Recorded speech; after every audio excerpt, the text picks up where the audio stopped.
Chers internautes, bonsoir et bienvenue sur le plateau du Cercle des Volontaires.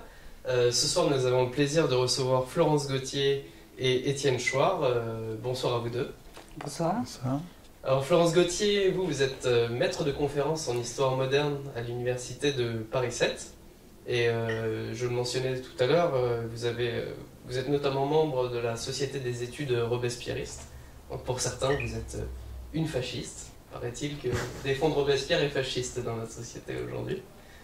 Selon certaines mauvaises langues, précisons-le. Exactement. Et vous souhaitez exercer votre droit de citoyenne à écrire une nouvelle constitution pour la France. Vous rejetez notamment la remise en cause du suffrage universel, mais puisque vous êtes ici, c'est que vous acceptez tout de même de débattre de cette idée, et nous vous en remercions. Sinon, c'est aussi pour ça que nous avons invité Étienne Chouard, qui est aussi un révolutionnaire, parce que vous voulez aussi changer de constitution. Donc nous savons qu'il y a un différend qui vous oppose tous les deux sur l'utilisation du tirage au sort en politique, dont vous, Étienne, êtes l'un des plus fervents défenseurs. Alors, concernant le tirage au sort, Étienne Chouard, on lit beaucoup de choses sur Internet, notamment que vous seriez d'extrême droite et que vous mangeriez des enfants.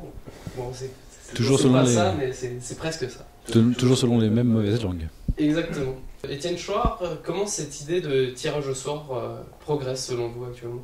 Je trouve que ça progresse pas mal, puisque en fait, à chaque fois que je rencontre des gens, je trouve que la ferveur et l'enthousiasme que l'idée déclenche est prometteur. En fait, les gens comprennent vite le potentiel qu'il y a dans le tirage au sort et les institutions complémentaires de contrôle qui vont avec. En fait, il faut juste le temps de comprendre l'ensemble du dispositif qui va avec le tirage au sort, qui permet en fait à un peuple, à un corps social, un corps de citoyens de reprendre le contrôle de leurs représentants politiques en les soumettant à de nombreux contrôles et en évitant qu'ils se professionnalisent, en les contraignant à rester amateurs par une procédure qui favorise la rotation des charges. Les gens comprennent vite. Ils ont bien sûr un assez grand nombre d'objections. Il y en a une vingtaine, ou au moins une quinzaine d'objections qui reviennent très souvent, qui sont tout à fait intéressantes et compréhensibles, et qui, je crois, enfin moi pour l'instant, je trouve ne résistent pas à l'analyse. Je dis ça tout à fait tranquillement et sans être vindicatif. Il me semble que ce n'est pas des objections graves, c'est des objections qui trouvent des solutions. Et donc ce qu'on fait dans les conférences, dans les débats, c'est qu'on vérifie que ces objections sont bien réfutables. Et moi je cherche à vérifier que cette idée est robuste. Donc s'il y a de nouvelles objections que je ne connais pas encore, ce qui est évidemment tout à fait possible, on va vérifier si on arrive à trouver une parade. Et puis si on ne trouve pas de parade, c'est que l'idée est mauvaise. C'est que voilà, s'il y a une vraie objection, l'idée est mauvaise, bon, ben, on s'adaptera, on changera. Pour l'instant, je trouve que le bilan potentiel à gagner avec cette procédure et inconvénient, risque possible, parce que rien n'est parfait, est très à l'avantage du tirage au sort. Alors, je trouve ça tout à fait intéressant de pouvoir frotter mes idées à la meule de l'esprit critique de Florence Gauthier, que je lis et que je lis avec plaisir, parce que ce qu'elle écrit sur Robespierre, sur le droit naturel et sur la période pré-révolutionnaire est tout à fait passionnant. Donc, mais voilà, et voilà, je pense qu'à l'occasion d'une controverse, on pourra chacun, je pense, progresser, comme d'habitude. Très bien, bah cette question sera transversale aux quatre parties de cette émission. Alors, on ne nous a pas invités pour faire dans le sensationnel et avoir une dispute, une querelle entre vous qui ne serait pas productive. Donc c'est pour ça que je vous présente Raphaël Berland, donc, qui a été à l'initiative de ce projet et qui remplira dans cette discussion un peu le rôle d'arbitre. Oui, bonjour et merci à vous d'être venu. Donc le rôle d'arbitre, c'est un bien grand mot, je serais plutôt un modérateur, je veillerai à la courtoisie des débats, je pense qu'il n'y aura pas de problème à ce niveau-là. Je veillerai surtout au temps de parole qui soit bien équitable et ce genre de petits détails. Voilà. Il y aura 4 parties de 20 minutes chacune. C'est assez court, mais les discussions qui seront entamées ici pourront être poursuivies sur Internet, sur les forums de discussion. Donc nous allons aborder 4 points essentiels pour découvrir les enjeux d'une nouvelle constitution française. Donc on aura en première partie en quoi serait-il profitable de réécrire une constitution pour la France. En seconde partie, comment selon vous former une bonne assemblée constituante. En troisième partie, l'enjeu du tirage au sort et quelle place celui-ci pourrait prendre dans la prochaine constitution. Et la partie 4, celle qui est peut-être la plus intéressante, quels sont les moyens pour obtenir cette constituante. Donc il y a 4 parties, donc vous passerez alternativement premier et deuxième pour exposer vos arguments. On va pouvoir commencer. Est-ce qu'il y a un volontaire pour répondre à la première question ou est-ce qu'on tire au sort? Madame Gauthier. Alors pourquoi serait-il profitable de réécrire une constitution pour la France? Eh bien parce que nous nous trouvons dans une situation de crise non seulement politique mais économique, sociale et également morale qui est extrêmement profonde depuis très longtemps déjà, depuis plus de 30 ans sans doute, probablement. On pourrait peut-être aller plus loin quand on sera en état de pouvoir faire l'histoire de ce qui est en train de nous arriver, à nous et pas seulement à nous en France, mais à l'Europe, au monde, puisque nous nous trouvons dans une situation générale extrêmement grave. Bon, alors pourquoi est-ce qu'il faudrait réécrire la Constitution en France? Eh bien parce que cette Constitution ne fonctionne plus. Elle ne fonctionne absolument plus, malgré des discours qui font semblant, de la part de nos politiques, qui veulent nous faire croire que ça continue de fonctionner. En réalité, nous le vérifions à toutes les élections récentes qui ont pu avoir lieu. Disons, on va prendre depuis 2005, mais on pourrait remonter plus loin, bien sûr. Depuis 2005, c'est quand même extraordinaire de voir que le peuple français a été consulté sur la question du projet de constitution européenne, a répondu non, et que ce non n'a pas été pris en compte. Nous sommes ici dans une situation très particulière, celle d'un coup d'État parlementaire, puisque c'est nos institutions soi-disant démocratiques, mais qui ne le sont évidemment pas, puisqu'elles n'écoutent pas qui donc? Le peuple souverain. Par conséquent, alors que nous sommes dans une constitution qui reconnaît la souveraineté du peuple. La constitution de 1958, à la suite de celle de 1946, reconnaît ce principe fondamental d'une société démocratique. Bon. Et elle a donc été absolument foulée aux pieds.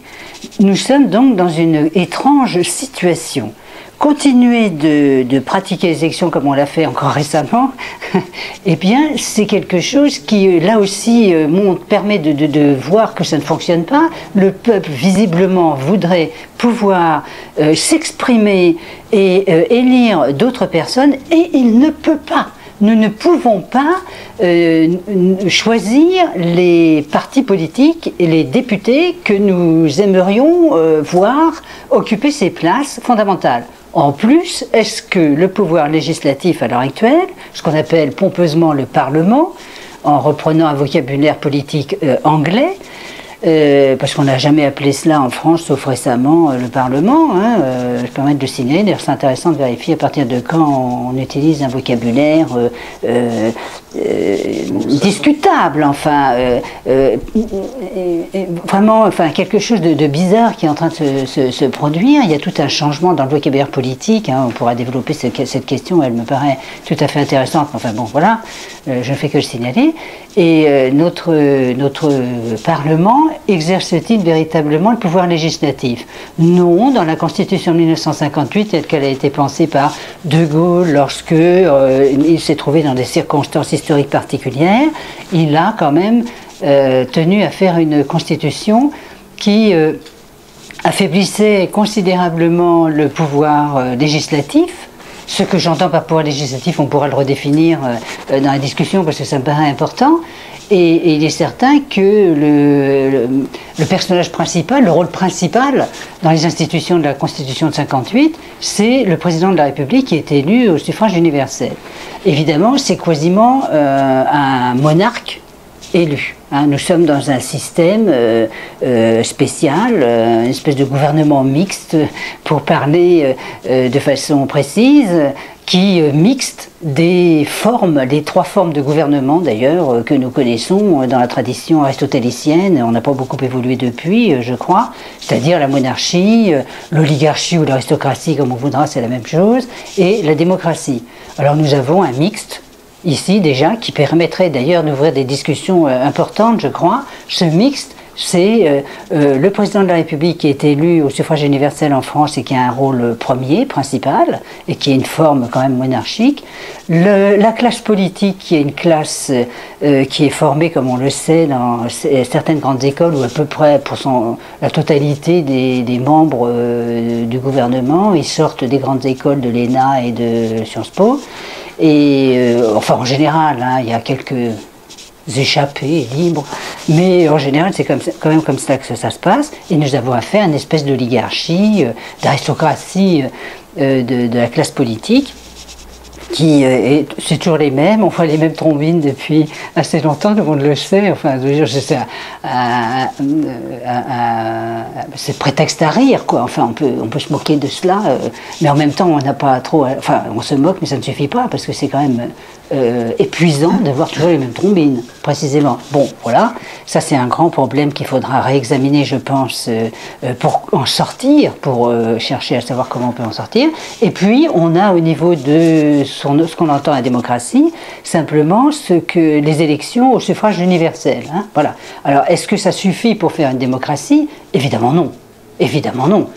Une démocratie, c'est la souveraineté populaire. Alors nous avons un système de gouvernement qui n'est ni monarchique, ni oligarchique, ni démocratique, qui est un mixte, un gouvernement mixte qui mêle les 3. Donc ça, c'est quelque chose d'assez classique et banal. On peut regarder cela dans toutes les constitutions actuelles dans le monde. Elles sont à peu près de ce type-là, mais avec des dosages différents, bien évidemment. Alors vous avez une multiplicité de ces gouvernements mixtes, mais je pense qu'il vaudrait mieux les appeler gouvernements mixtes que démocratie. Ce serait déjà une proposition de précision des systèmes dans lesquels nous nous trouvons. En même temps, je viens de le rappeler, nous avons affaire à des coups d'État successifs en France, parlementaires, des coups d'État parlementaires, en général, successifs et partiels, sur des éléments de la Constitution de 1958 même qui sont violés, et des principes de base de notre Constitution qui sont également violés. Je le rappelais pour 2005, qui est une chose quand même principale. Et puis ce système bloqué d'élections avec les partis politiques, le fonctionnement des partis politiques qui empêche évidemment une recherche, une possibilité pour le peuple souverain de s'exprimer. Bon, voilà, je crois que j'ai fait pas le tour de la question, certainement pas, parce qu'elle est énorme, surtout si on commence à prendre l'aspect de la politique économique qui est menée aujourd'hui et qui est un désastre. Nous sommes en train de sombrer dans la misère. Bon, voilà, je peux peut-être m'arrêter là sur ce point. Je vous remercie, Étienne Chouard, si vous souhaitez réagir, et puis ensuite on aura un échange entre vous. Il me paraît évident aussi et que la Constitution, enfin le texte qui est désigné comme étant une Constitution et que je récuse comme Constitution, parce que si on se met d'accord sur le sens du mot Constitution, la Constitution dans mon esprit elle a un rôle, elle a une fonction de protection, une fonction d'organisation d'une espèce de contrat social entre les citoyens et de protection contre les abus de pouvoir. Si cette constitution, au lieu d'organiser des contrôles des pouvoirs et le respect de la souveraineté populaire, si au lieu de ça, la prétendue constitution met les citoyens en prison, dans une espèce de prison politique dans laquelle ils ne sont bons qu'à choisir des maîtres parmi des gens qu'ils n'ont pas choisis, qui sont choisis par les plus riches et contre lesquels on ne peut rien faire, même en cas de haute trahison entre deux élections, ce qui est le cas sans exagérer. On n'a pas affaire à une constitution, on a affaire à une anti-constitution. Comme en matière au niveau national comme au niveau européen. Et donc, il faut changer de texte constitutionnel pour mettre effectivement une vraie constitution à la place de la nôtre, à la place du texte actuel. Je ne dirais pas qu'il faut changer de constitution. Nous devrions enfin instituer nous-mêmes notre contrat social, nous devrions enfin établir une constitution. Pendant la Révolution française, au moment de la Déclaration des droits de l'homme, les révolutionnaires avaient bien compris l'importance de la séparation des pouvoirs pour se protéger eux-mêmes contre les tyrannies possibles à venir, et avaient insisté sur le fait qu'un pays qui ne sépare pas les pouvoirs n'a pas de constitution. Ça voulait dire, même s'il prétend en avoir une, ce qui compte dans une constitution, c'est d'affaiblir les pouvoirs, c'est d'éviter la tyrannie, d'éviter la concentration des pouvoirs en une seule main, ou en une poignée de main, ce qui revient au même. Et donc, il me semble qu'on y est, et on y est depuis le début, hein, ça fait 200 ans pratiquement, que nous n'avons jamais eu de constitution. C'est-à-dire que nous avons toujours eu, enfin, ça peut discuter évidemment, peut-être que moi, non, nous n'avons jamais eu de constitution. C'est-à-dire que les pouvoirs ont toujours été, de fait, mal séparés, mal contrôlés, et la souveraineté populaire n'a finalement, depuis 200 ans, jamais été instituée. Mais je pense que ça se comprend, c'est pas de la façon dont les textes ont été écrits, ça ne pouvait pas se passer autrement. Quand on laisse Sieyès ou Benjamin Constant écrire la Constitution, ou Mirabeau, enfin bon, il ne faut pas s'étonner que ces gens-là fassent autre chose qu'instituer leur propre puissance et l'impuissance du peuple qu'ils prétendent diriger. Sieyès n'avait pas du tout l'intention de mettre en place une démocratie, il voulait mettre en place ce qu'il appelait un gouvernement représentatif, qui était en fait le gouvernement des riches, donc des notables, dont il faisait partie. Il voulait un gouvernement de riches, par les riches, pour les riches, et il l'a obtenu, ils l'ont obtenu. En fait, le vrai nom du régime dans lequel nous vivons, je pensais plutôt la plutocratie, c'est-à-dire le pouvoir des riches, des plus riches. L'élection donne le pouvoir, et c'est pas théorique, c'est concret. Concrètement, l'élection donne le pouvoir aux plus riches, c'est-à-dire ceux qui ont les moyens de faire passer à la télévision les candidats. C'est la raison évidente pour laquelle les marchands de canons, les industriels et les banquiers achètent les télés et les journaux, c'est pour pouvoir faire élire leurs marionnettes politiciennes. Et à l'occasion de la dernière élection présidentielle, on a bien sûr les chiffres des passages à la télé, donc le nombre d'heures, les centaines ou milliers d'heures qui ont été passées par chacun des candidats. Je crois que c'est 4000 heures pour Hollande et Sarkozy. Et c'est étonnant de voir sur toute l'équipe des candidats, le parallélisme des courbes est quasiment parfait, sauf peut-être pour Bayrou. Le parallélisme est parfait entre le nombre d'heures qui sont passées à la télévision et les résultats aux élections. C'est-à-dire que vous pouvez discutailler, bavarder, créer des mouvements populaires, essayer de modifier les opinions. Ce qui compte et qui est décisif, c'est le passage à la télé. Et donc la réflexion sur l'institution de médias indépendants des puissances d'argent, et le Conseil national de la résistance l'avait bien vu, est tout à fait importante pour nous, on parlera probablement quand on parlera des institutions. Donc en fait, instituer une constitution, oui, c'est nécessaire, je pense, pour enfin instituer la souveraineté populaire, et des protections durables, donc résistantes aux intrigues, des protections durables contre les abus de pouvoir. Donc c'est quelque chose de très important, mais tout reste à faire. Il ne s'agit pas de réparer quelque chose qui a été abîmé ou qui se serait dégradé. Je pense que le choix de société, élection, tirage au sort, c'est-à-dire aristocratie, démocratie, a été fait sans les peuples. Nous n'avons pas été consultés, nous n'avons pas débattu, nous n'avons pas pesé le pour et le contre de ce choix de société majeur, de la façon dont nous désignons nos représentants et dont nous les contrôlons. Et nous avons laissé, c'est une bêtise mais on n'est pas obligé de continuer à la faire, nous avons laissé les hommes au pouvoir écrire les règles de leur propre pouvoir, écrire les règles qu'ils devraient craindre. Bon, c'est une inconscience, j'espère, passagère, et puis il suffira d'en parler suffisamment à grande échelle pour que nous arrivions à vouloir enfin une constitution libraire. Alors, je n'ai pas l'impression d'être en désaccord du tout avec pas du tout. Moi non plus. Bien, hein, voilà. Donc, je ne m'attendais pas à ce qu'il y ait un désaccord. Peut-être est-ce que vous me contrediriez parce que c'est pas... Je ne suis pas sûr que ce soit tout à fait orthodoxe de dire que... Orthodoxe? Non, mais je vous écoute. De dire que une constitution sert à affaiblir nos représentants. Comme ça sert à nous protéger contre les abus de pouvoir. Les abus de pouvoir, c'est donc nous protéger contre ceux qui ont le pouvoir, contre leurs abus éventuels. Et l'idée d'une constitution bien faite, dans mon esprit, mais peut-être que vous auriez une autre, ou des nuances, ou des compléments, mais il me semble, ou peut-être que vous seriez d'accord, j'aimerais bien,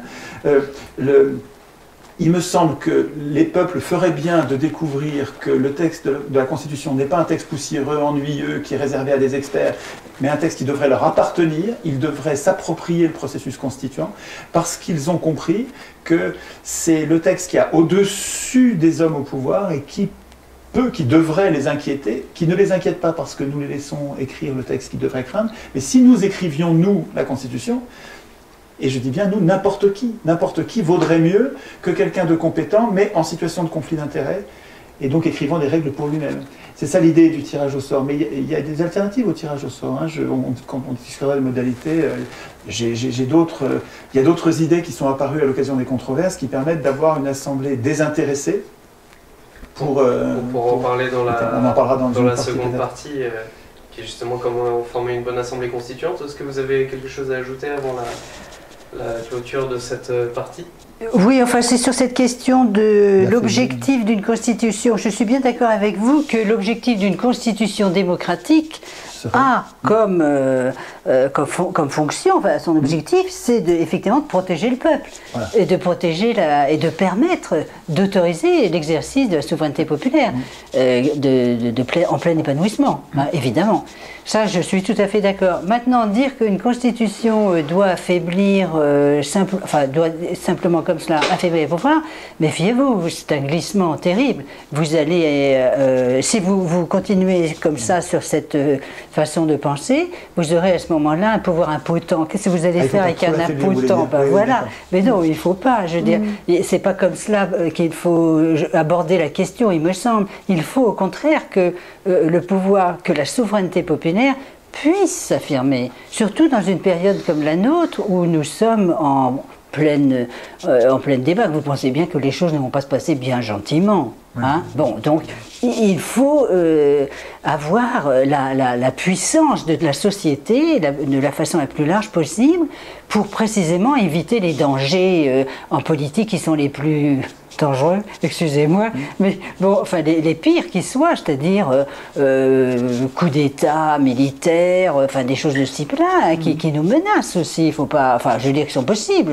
qui nous menacent, qui sont possibles. Toutes ces choses-là sont possibles. Bon, enfin bref, voilà. Donc je ne suis pas persuadé du tout que l'objectif d'une constitution ou de la séparation des pouvoirs consiste à affaiblir les pouvoirs. Je ne pense pas du tout.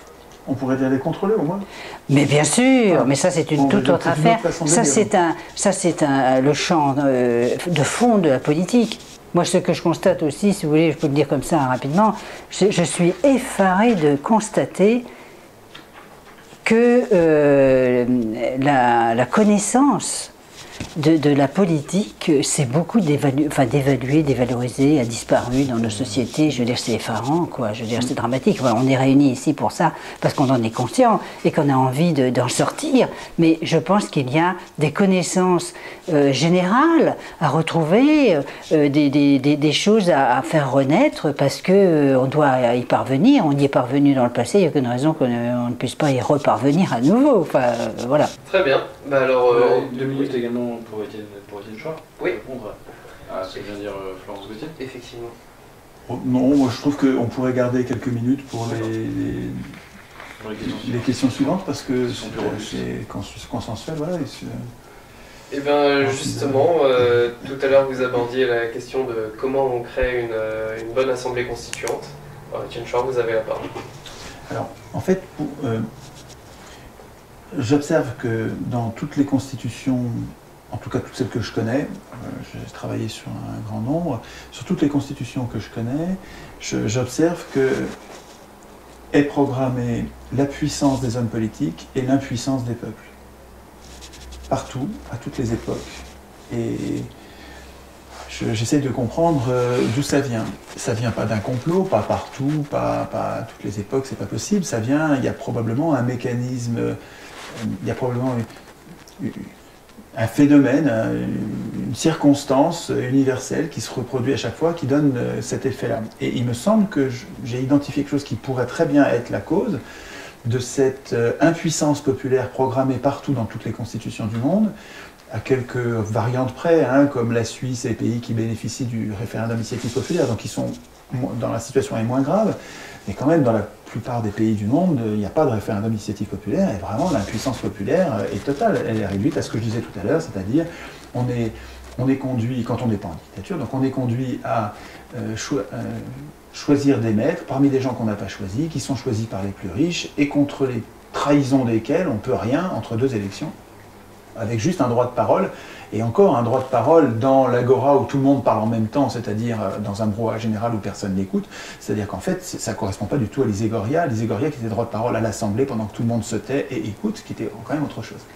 Et donc j'essaye de comprendre d'où vient cette mauvaise qualité des constitutions, d'où vient ce vice même, le fait que ces constitutions soient toutes des anti-constitutions. Et il me semble que cela vient très probablement du fait que ceux qui les écrivent sont toujours, j'ai une ou deux exceptions que j'ai repérées et qui donnent des résultats différents, ceux qui les écrivent sont toujours des professionnels de la politique. C'est-à-dire des gens qui se dévouent au bien commun, c'est des gens qui peuvent être tout à fait valeureux, généreux, tout à fait gentils, je ne remets pas du tout en cause leur qualité, mais ce sont des gens qui se rendent bien compte, évidemment, qu'ils sont en train d'écrire, quand ils sont hommes politiques, et qu'ils écrivent la Constitution qui va potentiellement limiter leur futur pouvoir. Ces gens-là sont en situation de conflit d'intérêts, et en situation de conflit d'intérêts, on récuse la personne, c'est-à-dire qu'on ne dit pas qu'elle est malhonnête, on dit dans cette occurrence-là, elle ne peut pas travailler. Un juge, un bon juge, donc je ne dis pas du tout quelqu'un de corrompu, un bon juge, quelqu'un qui fait bien son métier, qui est dévoué, et à qui on donne à juger sa fille, sa propre fille, son enfant, enfin quelqu'un de proche, va être en situation de conflit d'intérêts, il ne va même pas attendre qu'on le récuse, il va se récuser lui-même, en conscience, il va dire « mais je ne peux pas rendre la justice ». Un prof qui se retrouve devant un de ses propres élèves pour le noter alors que normalement il est dans une épreuve anonyme, il va, de son propre chef, il va se récuser pour dire « mais non pas que je sois malhonnête, mais dans cette situation-là, je ne peux pas être honnête, je me récuse ». Et il me semble que les parlementaires, les ministres, les juges, tous les hommes de pouvoir et les professionnels de la politique, donc les hommes de parti, sont précisément dans cette occurrence précise du processus constituant, en situation de conflit d'intérêts, et les faits donnent raison à cette thèse, puisque toujours et partout, ces gens-là instituent leur puissance et l'impuissance des peuples qu'ils sont censés protéger. Donc je pense que je tiens là, mais je sais que je me trompe peut-être, hein, mais il me semble que je tiens là une bonne piste pour essayer d'écrire de meilleures constitutions à l'avenir, en faisant plus attention au désintéressement des constituants, au fait que les constituants ne soient pas jugés partis. D'où l'idée de tirer au sort, mais il y a d'autres idées. On pourrait en fait demander aussi au peuple d'écrire lui-même sa constitution. Il pourrait y avoir dans chaque commune, on a vu ça, hein, c'est déjà arrivé. En Islande, notamment, Internet a beaucoup été mis à contribution pour l'écriture de cette constitution qui vient d'être validée par référendum. Alors l'Islande mériterait d'être, le cas islandais mériterait d'ouvrir une parenthèse de 5 minutes peut-être, mais pour un premier exposé, il me semble que ce serait bien que Florence puisse dire ce qu'elle pense de cette idée-là, parce que c'est vraiment le cœur de enfin, c'est pas le cœur, c'est l'épine dorsale de ma thèse. Alors si je me trompe, il faut que je change, quoi, hein, mais est-ce que ça vous semble plausible, logique, raisonnable ou fautif? Est-ce que je me trompe quand je dis quelqu'un qui est jugé parti au moment d'écrire la Constitution, normalement il va la craindre, et on lui propose de l'écrire? Je ne lui en veux même pas. Le fait qu'il n'écrive pas le référendum d'initiative populaire, qu'il n'écrive pas la reddition des comptes, parce que la reddition des comptes, pour lui, ça va être une galère. Le fait qu'il n'écrive pas les mandats courts et non renouvelables qui mettent fin à sa carrière dans 5 ans, c'est normal qu'il n'écrive pas. Je ne lui en veux pas. Je ne dis pas qu'il est malhonnête. Hein. Je dis que dans cette occurrence-là, il ne peut pas écrire les règles dont nous avons besoin. Les mandats courts, non renouvelables, la reddition des comptes, la séparation des pouvoirs, la révocabilité entre deux, en cas de faute, etc. Donc tous ces contrôles et limitations évidents, les hommes au pouvoir eux-mêmes, à mon avis, ne peuvent pas les écrire. Et j'y vois, si vous voulez, dans la chaîne des causalités, j'y vois une cause déterminante, une des causes premières, qui, si on l'identifiait, si le peuple, celui qui ne veut pas le pouvoir, hein, il veut juste, nous voulons juste être protégés des abus, si nous arrivons à identifier cette cause-là, ça nous réunirait, ça nous permettrait à la fois de nous concentrer sur quelque chose d'essentiel et d'être unis. Il y a vraiment un potentiel de progrès politique qui me paraît... la gauche devrait s'emparer de cette idée-là, il me semble, parce que la gauche, les gens progressistes, c'est-à-dire ceux qui aspirent à la souveraineté populaire. Les démocrates. Les démocrates, voilà.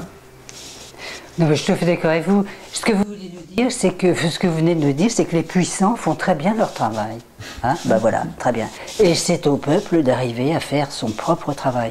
Et c'est la difficulté devant laquelle nous sommes. Hein. Il faut le dire, il faut essayer de la reconnaître et puis de l'exprimer. Je pense qu'effectivement, ça n'est pas en confiant à des ennemis du peuple la rédaction de la Constitution qu'on va avancer. Là, vous avez raison sur cette question, c'est bien évident. Hein. Maintenant, comment il faut faire? Je pense que la question se pose en termes nous sommes dans une crise profonde, les gens savent très bien, le peuple sait très bien ce qui lui arrive. Hein, le programme prochain, futur de la société, il est dans la société elle-même, il est porté par elle. C'est la situation de crise qui doit permettre au peuple, comme ça s'est passé un petit peu en 2005. En 2005, il y avait tout le monde le sait, je veux dire, on l'a vécu tous ici présents. Il y a quelque chose d'intéressant qui s'est produit. Il y avait cet horrible texte du traité constitutionnel absolument illisible de plusieurs centaines de pages, au total, je ne sais pas combien, on s'en souvient même plus tellement c'est dément.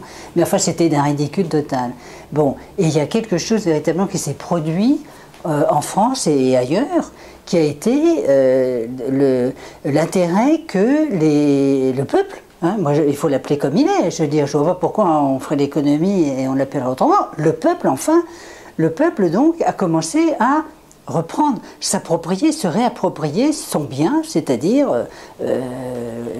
les projets, les propositions qui étaient faites et qui concernent son avenir, son sort, son existence, etc. Bon, voilà, il commence. Et c'est ça un processus qui permettrait d'aboutir à une bonne assemblée constituante, je veux dire, à créer des conditions favorables pour penser, faire une nouvelle constitution qui corresponde véritablement à l'écoute populaire et au vœu du peuple, hein, pour dire les choses comme ça, à la cause du peuple, comme on disait au XVIIIe siècle, la cause du peuple. Hein. Vous allez me dire, oh là là, comme tout à l'heure, Robespierre, mon Dieu, comment est-ce que j'étais fasciste? Parce que Robespierre, vous savez, Robespierre, c'est une insulte. Bon, revenons à notre mouton. C'est une boutade, nous sommes robespierristes. Oui, non, mais voilà, c'est comme ça. Mais je trouve ça extraordinaire qu'on vienne de dire que c'est fasciste. Mais enfin bon, je ne vais pas rentrer dans le fond de l'affaire, parce que c'est vraiment intéressant d'ailleurs. Comment est-ce qu'on peut dire une chose pareille? L'État totalitaire est une invention qui a voulu s'opposer, détruire complètement le système des théories politiques des démocrates du Moyen-Âge jusqu'au XVIIIe siècle. Il faut le faire quand même. Donc comme c'est Mussolini qui a inventé le concept d'État totalitaire, et qui savait très bien, parce qu'il était intelligent et très cultivé, et qu'il savait très bien ce que ça voulait dire, il a véritablement tapé là où il fallait. Qu'est-ce qu'il a dit? Il a dit il faut détruire l'idée que c'est la société qui porte, qui a un vieux principe de la préhistoire, sans doute. Il faut empêcher de continuer de penser que la société porte le principe de civilisation. Civilisation, ça veut dire civil, du droit civil, hein, du droit civil, civilisation. C'est ça que ça veut dire. Dans ces théories politiques, comme nous le savons, civilisation s'est opposée autrement aux barbares et aux sauvages pour dire que c'était, je ne sais pas quoi, autre chose, la domination européenne qui était la meilleure. Donc on voit qu'il y a déjà manipulation sur les termes. Mais c'est tout à fait intéressant de repartir de là. Si on pense que c'est véritablement la société qui est porteuse de la vie, des principes politiques, et que le gouvernement est son ouvrage, et l'ouvrage du peuple et sa propriété, bon, eh bien, on commence à voir les choses un peu autrement. Je pense qu'il y a un manque d'instruction politique élémentaire. Parmi les vices, je pense qu'on peut aussi rappeler qu'il y a toute une série de gens qui ont été exclus de la vie politique depuis 2 siècles. Pendant la Révolution française, le peuple s'est réapproprié la vie politique en investissant quoi? Les communes, les assemblées générales de communes. Hein, voilà. Alors ils ont repris les traditions du Moyen-Âge, qu'ils n'avaient jamais perdues d'ailleurs, à la campagne. Elles avaient été perdues dans les villes, mais ils les ont redéployées grâce aux États généraux, qui étaient le fonctionnement de ces institutions populaires, démocratiques, entre guillemets. Hein, c'est pas comme ça qu'on peut le présenter, mais enfin quand même. Voilà. Et pendant la Révolution, les citoyens se réunissent dans leurs assemblées de communes. Eh bien, c'est à chaque fois on peut imaginer qu'il y aura un processus démocratique véritable et une véritable reprise de souveraineté populaire, ça va se passer de cette manière-là. En 2005, ça s'est passé comme cela, ça se passait dans les communes, et il y avait des véritables mouvements de discussion et de débat qui se réouvraient dans des communes. Hein, et ça a commencé à redevenir extrêmement intéressant. Ce qu'il faudrait arriver peut-être à faire, c'est recréer les moyens de faire exister ces endroits, ces lieux qui n'ont plus de lieu, Nous n'avons pas d'assemblée primaire, de lieu pour les assemblées primaires des citoyens, pour les assemblées générales des citoyens. Hein. Il n'y en a pas. Quelques indignés qui font des assemblées populaires, mais voilà. Effectivement, il n'y a pas grand monde. Très isolé. Hein. Voilà. Dans la rue, la plupart du temps. Exactement. Alors, dans la rue, c'est bien, mais il faudrait arriver à le reconstruire de façon à réoccuper des lieux, une maison du peuple. Il y a des maisons du peuple, mais les maisons du peuple, comme vous le savez, elles appartiennent au pouvoir municipal. Donc le pouvoir municipal a exproprié les citoyens de la commune. Hein. Il faudrait revenir non point aux municipalités, mais aux communes. Parce que le changement de mot, il est très important, très très important. La commune, c'est la commune, avec son nom de commune, hein, bon, commun, commune. Et puis la municipalité, c'est autre chose, c'est un appareil bureaucratique qui exclut l'Assemblée générale des citoyens. Alors là, il peut se passer des tas de choses extrêmement intéressantes. Et je pense qu'il faudrait travailler dans cette direction-là, retrouver des maisons du peuple pour commencer de nouveau à avoir ce débat et cette instruction qui sort des débats. Il faut que l'instruction politique de base se redéploie et avec des questions qui sont posées. Mais comme je le disais très rapidement tout à l'heure, les questions, le peuple les connaît. C'est lui qui est capable de dire « on veut ça, on veut ci ». Dans un cas précis, etc. Et alors à ce moment-là, il y a des discussions qui peuvent s'ouvrir. Et c'est ces questions-là pour élaborer une constitution qui me paraissent fondamentales. Alors après, il faudra bien qu'il y ait, me semble-t-il, alors c'est là qu'on va retrouver la question du tirage au sort, il va bien falloir passer à un système de représentation. Ce système de représentation, voilà, c'est comment on va en venir là, on va en discuter. Oui. Mais bon, il y a encore beaucoup de choses à ajouter par rapport à ce que je viens de dire, mais je pense que le point central, c'est quand même restituer sa vie politique à la commune. Alors, précisément, il y a quelque chose que j'ai oublié de dire dans l'introduction tout à l'heure, pour justifier le tirage au sort de l'Assemblée constituante. J'ai commencé par dire, il me semble que le fait que les constitutions soient mauvaises vient du fait que ceux qui les écrivent ont un intérêt personnel à écrire leur puissance et notre impuissance, et que donc c'est le fait que ce soit des professionnels de la politique qui écrivent la Constitution qui fait la cause de leur mauvaise qualité. Et je cherche donc à désintéresser l'Assemblée constituante. Et pour l'instant, il me semble qu'il y a deux, mais il y en aura peut-être d'autres, il y a deux idées majeures pour obtenir, et au choix, peut-être d'ailleurs avec une combinaison des deux, on verra, mais il y a deux idées qui permettraient d'arriver à ce résultat. Donc premièrement, une idée qui est assez simple, qui consisterait à tirer au sort l'Assemblée constituante, parce que en tirant au sort, on garantit que ce ne sont... Enfin, on se protège des conflits d'intérêts, on recule sur la compétence, mais on gagne sur l'honnêteté. L'honnêteté, je ne dis pas que les professionnels de la politique sont malhonnêtes, je dis que dans ce processus-là, ils sont malhonnêtes, enfin, ils ne peuvent pas faire autrement parce qu'ils sont en conflit d'intérêts. Et donc, le tirage au sort, c'est une procédure qui me paraît assez simple à défendre et avec des résultats pas parfaits, mais qui seront à mon avis substantiels. Mais il y a une autre thèse que souvent on défend sur le blog, qu'on me renvoie en disant mais tiens, si tu tires au sort une assemblée constituante, tu me dépouilles du pouvoir constituant, je voudrais écrire, me dit-on, je voudrais écrire la Constitution. Et ce que vous décrivez tout à l'heure est tout à fait dans le sens de cette deuxième idée qui atteindrait le même résultat du désintéressement des constituants, ce serait de faire dans chaque commune une assemblée constituante. Donc dans les 36 000 communes, avec ceux qui veulent, ceux que ça intéresse, ceux qui veulent écrire, ceux qui veulent participer à l'écriture du contrat social, s'y mettent, s'y collent, alors probablement sous l'autorité, ou en tout cas sous la conduite comme un chef d'orchestre, donc d'une assemblée centrale dont le boulot serait surtout de faire remonter les informations, puis de les faire redescendre pour que nous sachions tous de quoi nous sommes en train de parler à travers le pays. Mais il y a, en fait, on peut avoir peur d'un certain chaos, mais en fait, allons-y pour le chaos, c'est très bien. Oui, puis en plus, et en plus, il y a toutes les chances pour qu'ils parlent tous de la même chose. Ils vont tous déboucher, comme tous les humains depuis 2500 ans, sur la séparation des pouvoirs, les mandats courts non renouvelables, la reddition des comptes, la révocabilité. Ils vont probablement tous tomber sur les... Enfin, sauf si une assemblée qui arrive à inventer quelque chose de nouveau auquel les humains n'ont jamais pensé, donc on ne peut pas exclure l'hypothèse. Mais à mon avis, ce ne sera pas tellement le chaos que ça. Peut-être ce sera dans les formulations qu'on va changer. Mais il me semble la cohue. Oui, ben c'est très bien la cohue. Oui, absolument. Voilà.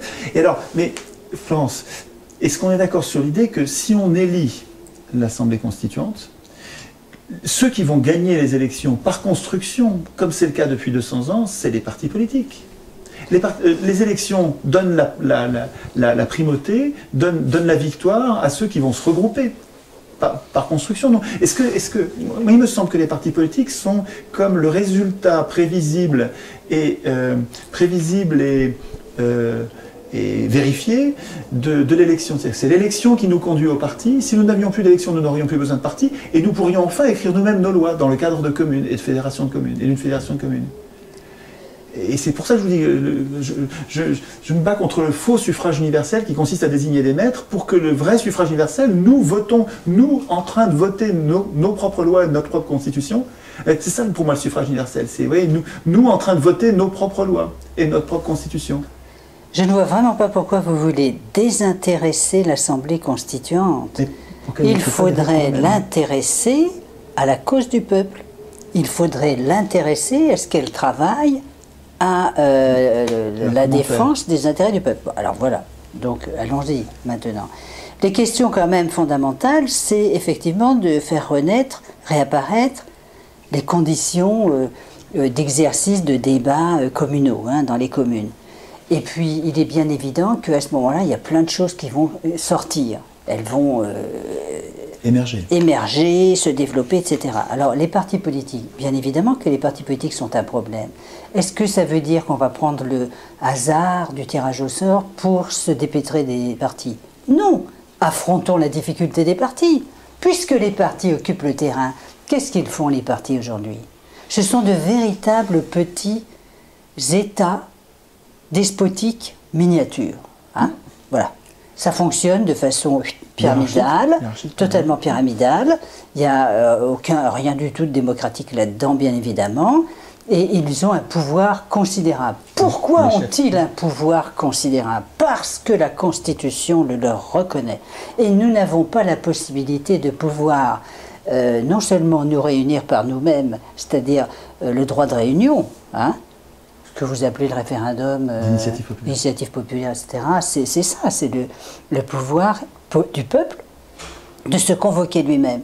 Il faudrait le prévoir, d'une part. Et puis, deuxièmement, étant pas qu'il soit convoqué simplement par les gouvernements. Ou les gouvernements voilà, bien. Ça, c'est une première chose, c'est un premier principe fondamental de la démocratie. Nous sommes bien d'accord. Et les partis politiques. Est-ce qu'il faut supprimer les partis politiques? Non, bien sûr que non. On ne va pas supprimer les partis politiques. Mais est-ce qu'il faut les empêcher de devenir des despotes, des instruments du despotisme, tels qu'ils le sont devenus, parce que la Constitution leur confie finalement, quoi donc, la représentation des citoyens. Mais il faut absolument contrer cela, l'analyser, le discuter et avancer sur cette question. On n'est pas obligé et condamné à avoir des partis politiques qui fonctionnent comme ils fonctionnent aujourd'hui. Absolument pas. On peut très bien faire évoluer les choses. Il faut discuter de tout cela. Oui. Est-ce que vous imaginez que si on élit l'Assemblée constituante, ça pourrait être d'autres que les partis qui gagnent? C'est forcément évidemment, les partis qui vont gagner, non? Mais si, non. C'est toujours les partis qui gagnent Mais dans non. toutes les élections. Mais pas du tout. Pas du tout. Parce que si les partis politiques sont réorganisés de façon à ce que qu'il y ait des véritables débats dans la société, qui fassent prendre conscience à la société et aux gens des dangers que représentent des partis constitués en petits despotismes, comme on vient de le dire, il est bien évident que le peuple va lui-même se méfier.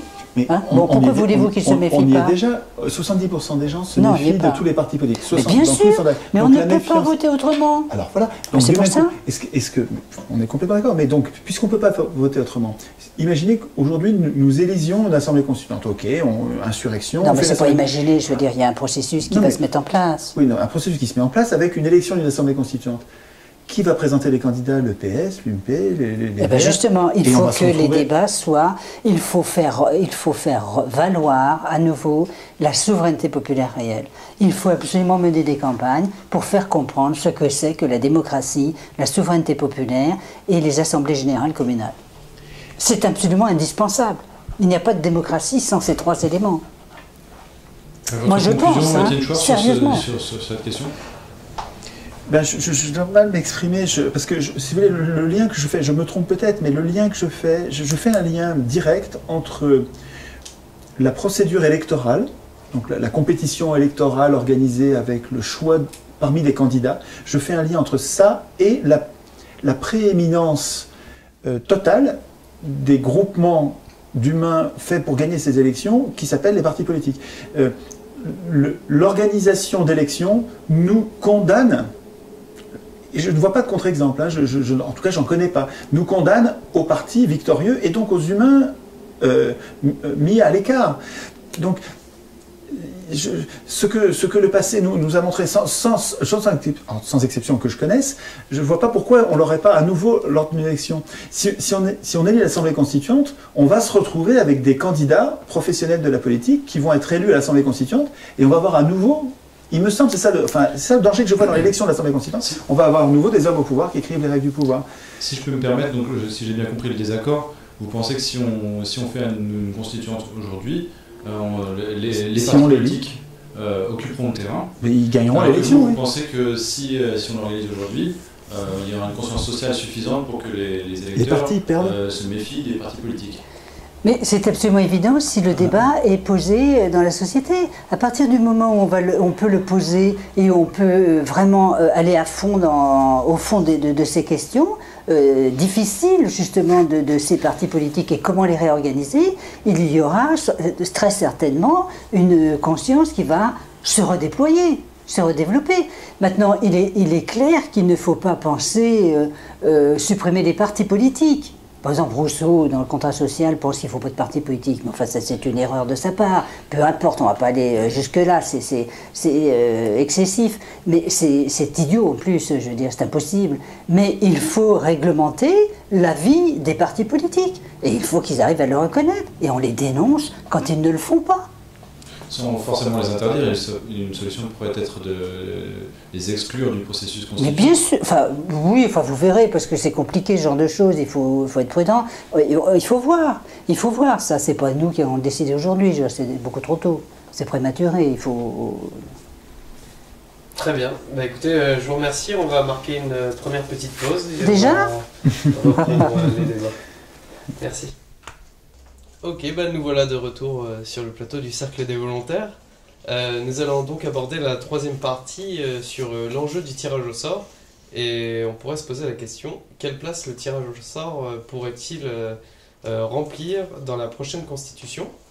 Donc Florence Gauthier, c'est à votre tour de parler et d'exposer votre avis sur la question. Bon, moi je veux bien commencer, mais il me semble que ce serait plutôt à Étienne Chouard d'exposer son point de vue sur la Pour question, répondre. puisque moi je ne suis pas du tout convaincue par la justesse du tirage au sort, donc on préférerait l'entendre. Ce serait Bien sûr. L'arbitre valide votre entente. Alors, il me semble que le tirage au sort a plusieurs utilisations qu'il faut mettre au point, qu'il faut préciser pour être sûr de ce dont on parle. Une première utilisation du tirage au sort serait à l'athénienne une désignation des représentants pour en faire des amateurs avec des mandats courts, non renouvelables, de façon à ce que, et avec des tirés au sort qui ne votent pas les lois bien sûr, qui se contentent de faire ce que l'Assemblée ne peut pas faire, mais affaiblis par le tirage au sort, ces représentants laissent le peuple écrire lui-même ses lois. C'est une première organisation des institutions qui tirerait au sort les représentants pour les affaiblir, en faire des amateurs, de façon à ce que le peuple lui-même, commune par commune, dans les assemblées populaires, ne vote pas pour des maîtres, vote pour des serviteurs et vote lui-même les lois. Donc ça, c'est la démocratie, je dirais, intégrale, radicale, la démocratie directe, mais c'est un pléonasme. C'est une première utilisation, à mon avis, c'est pas du tout la seule. On pourrait aussi, il y a une deuxième utilisation du tirage au sort, dans une constitution qui, forcément, à mon avis, serait écrite forcément par une assemblée elle-même tirée au sort, ou en tout cas populaire, mais pas par des professionnels de la politique, ce serait un gouvernement représentatif amendé, un gouvernement représentatif amélioré avec de réels contrôles, et où le tirage au sort, il y a plusieurs utilisations, mais il y en a deux grandes qui méritent d'être soulignées. Une première idée, donc dans le cadre d'un gouvernement représentatif avec une chambre élue, comme aujourd'hui, donc qui serait l'Assemblée nationale, qu'on appellerait la chambre des partis, ou la chambre des professionnels, ou on pourrait dire la chambre des partis. À côté de cette chambre-là, la deuxième chambre, au lieu d'être elle aussi élue, serait la chambre des citoyens. Elle serait tirée au sort, elle serait plus nombreuse pour représenter un échantillon représentatif, hein, au sens scientifique, au sens statistique, c'est-à-dire que pour avoir une mini-société, une société politique en miniature, il faut, suivant les pays, donc suivant la taille de la population, il faut un échantillon représentatif dont la taille est variable. Pour la France, ça représenterait un peu plus de 1000 personnes qui seraient tirées au sort, qui continueraient à exercer leur métier, qui seraient donc par construction des amateurs, des gens qui nous ressemblent, et qui devraient, donc cette deuxième chambre, devrait avoir donné son accord pour toute loi pour que la loi devienne valide. C'est-à-dire qu'il faudrait les deux. C'est-à-dire qu'on prendrait, en fait, avec cette organisation bicamérale dans laquelle on aurait une chambre élue, une chambre tirée au sort, il me semble qu'on prendrait le meilleur des deux procédures, c'est-à-dire qu'on aurait aussi la compétence des professionnels de la politique, mais on aurait aussi une meilleure représentation en parallèle. Et ça, c'est une première utilisation du tirage au sort dans le cadre du gouvernement représentatif, parce que ces gens nous représenteraient, mais avec une fonction miroir qu'on n'a pas du tout avec l'élection. Il y a un deuxième usage majeur du tirage au sort dans le gouvernement représentatif pour l'amender, pour l'améliorer, qui est l'usage des chambres de contrôle.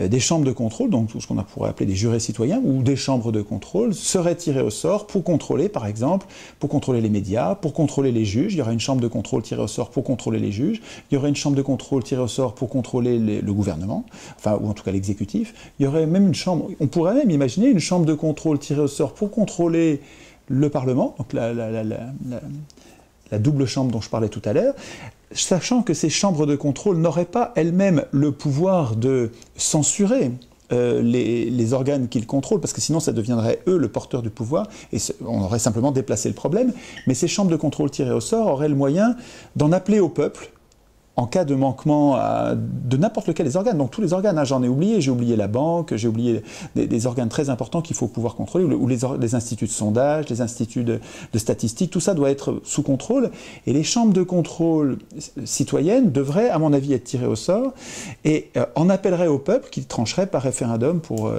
dans le cas où ces chambres les appelleraient. Tout ça est à discuter, évidemment, c'est à nous de penser notre contrat social, et on s'aperçoit que quand on le pense, nous, on imagine souvent et rapidement des institutions dont nous aurions besoin et dont nous ne verrons jamais la couleur tant que ce sont des professionnels de la politique qui l'écriront. D'où ma dernière utilisation du tirage au sort qui, à mon avis, est la plus importante et peut-être la moins négociable. Mais bon, évidemment, ça reste toujours négociable, il faut en discuter. Mais à mon avis, c'est la plus importante et celle sans laquelle rien ne se fera. C'est le tirage au sort de l'Assemblée qui sera chargé d'écrire tout ça, soit de choisir une démocratie complète, soit de choisir un gouvernement amendé, soigneusement contrôlé, avec des représentants qui rendent des comptes. La seule chambre qui sera capable d'écrire une de ces solutions, un de ces usages du tirage au sort en politique, la seule chambre qui sera capable de le faire, c'est une chambre qui, à mon avis, sera tirée au sort. Alors, je me trompe peut-être, mais je ne vois pas comment un professionnel de la politique, à cause du conflit d'intérêts, à cause de ce qu'il va perdre quand il va instituer ça, qui fait que jamais dans le monde il l'institue, je pense qu'un professionnel de la politique est incapable et si on élit l'Assemblée constituante, on va avoir les professionnels de la politique. C'est mécanique, pour les mêmes raisons que l'élection nous a conduit à la mainmise des professionnels de la politique sur la politique.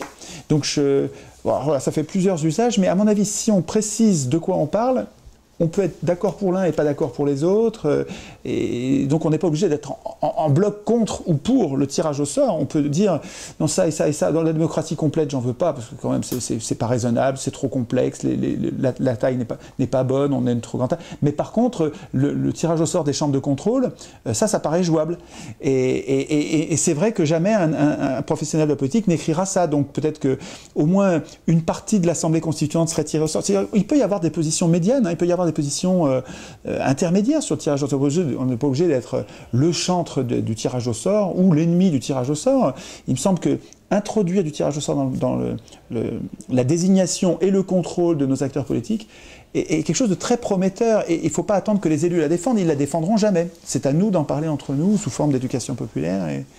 Avant de vous passer la parole, Florence, j'aimerais que vous rappeliez, que vous énumériez les trois, si j'ai bien compté, les trois types d'utilisation que vous proposez. Du tirage au sort, donc soit une démocratie radicale à l'athénienne où les tirés au sort, tous les représentants sont tirés au sort avec mandat court non renouvelable, reddition des comptes, pour que le peuple lui-même, commune par commune, puisse voter ses lois.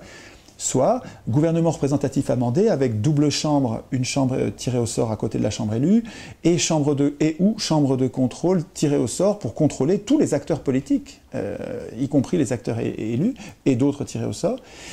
Et le troisième type d'utilisation du tirage au sort, qui à mon avis est le plus important, c'est le tirage au sort de l'Assemblée chargé d'écrire ses règles, donc de l'Assemblée constituante. Parce que, à mon avis, cet usage-là du tirage au sort rendra enfin possible l'institution de la séparation des pouvoirs qui nous a tant manqué, etc. Vous avez un objectif qui est intéressant, qui est celui de essayer d'empêcher le système actuel. Mais là, une fois de plus, moi je pense qu'il vaut mieux prendre le taureau par les cornes, si j'ose dire, et prendre le vrai problème, et hop, en avant, on va droit au but. Droit au but, c'est quoi ?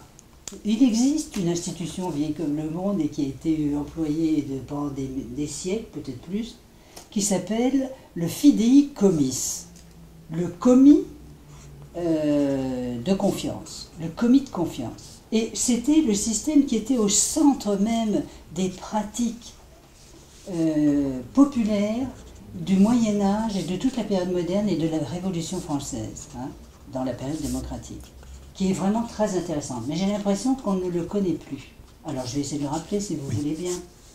Le fideikommiss en latin, on lui a donné un nom latin au Moyen-Âge, enfin il existait aussi à Rome, mais pour des affaires qui n'étaient pas politiques, puisqu'évidemment il n'y avait pas de démocratie à Rome, comme tout le monde le sait. Et qu'est-ce que c'est ? C'est un commis de confiance. C'est-à-dire qu'il faut prendre, et je crois que ça exige une instruction publique des citoyens comme de ceux qui vont devenir les représentants du peuple et autres agents de l'exécutif, et c'est-à-dire qu'on va leur dire tout de suite qu'ils sont là pour obéir à la souveraineté populaire, obéir à leurs électeurs. Et c'est comme ça que les choses doivent être pensées et mises en pratique. C'est totalement plus intéressant que ce tirage au sort qui est au hasard, etc. Enfin, je reviendrai sur cette question après.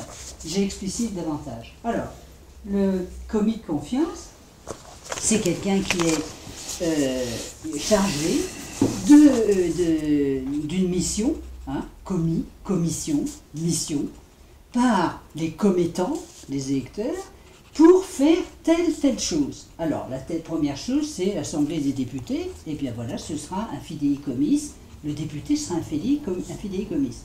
pour les agents de l'exécutif, parce qu'il faudrait voir aussi de plus près comment font, à quoi servent les pouvoirs publics, pouvoir législatif et pouvoir exécutif.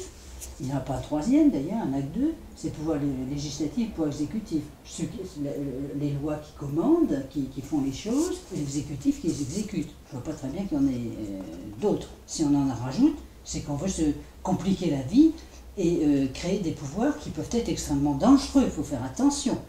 Bon, alors, je reviendrai tout à l'heure sur le législatif et l'exécutif. Je reste encore à mon commis de confiance. Ce commis de confiance, il est chargé de mission. Le chargé de mission, il est élu député pour faire telle chose bien précise. Et il est contrôlé, bien évidemment. Il est contrôlé par qui? C'est très bien d'avoir procès des jurys citoyens. Mais pourquoi vous ne voulez pas que ce soit les assemblées primaires de citoyens qui le fassent directement? Ce serait tellement plus simple. Oui, et si le fidéicommis, le commis de confiance, le député en question a trahi le mandat dont il était chargé, a trahi sa commission, eh bien, il est rappelé à l'ordre. Et on lui dit qu'il a perdu la confiance du peuple. C'est comme ça que ça fonctionnait pendant le Moyen-Âge, je veux dire, pendant des siècles. Des siècles. Et personne ne le sait parce qu'on ne veut pas connaître cette histoire. Pendant la Révolution française, c'est comme ça que ça fonctionnait dans la période démocratique. Hein, voilà.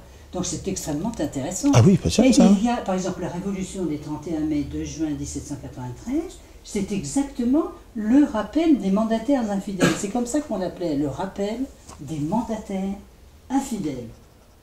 Intéressant, non?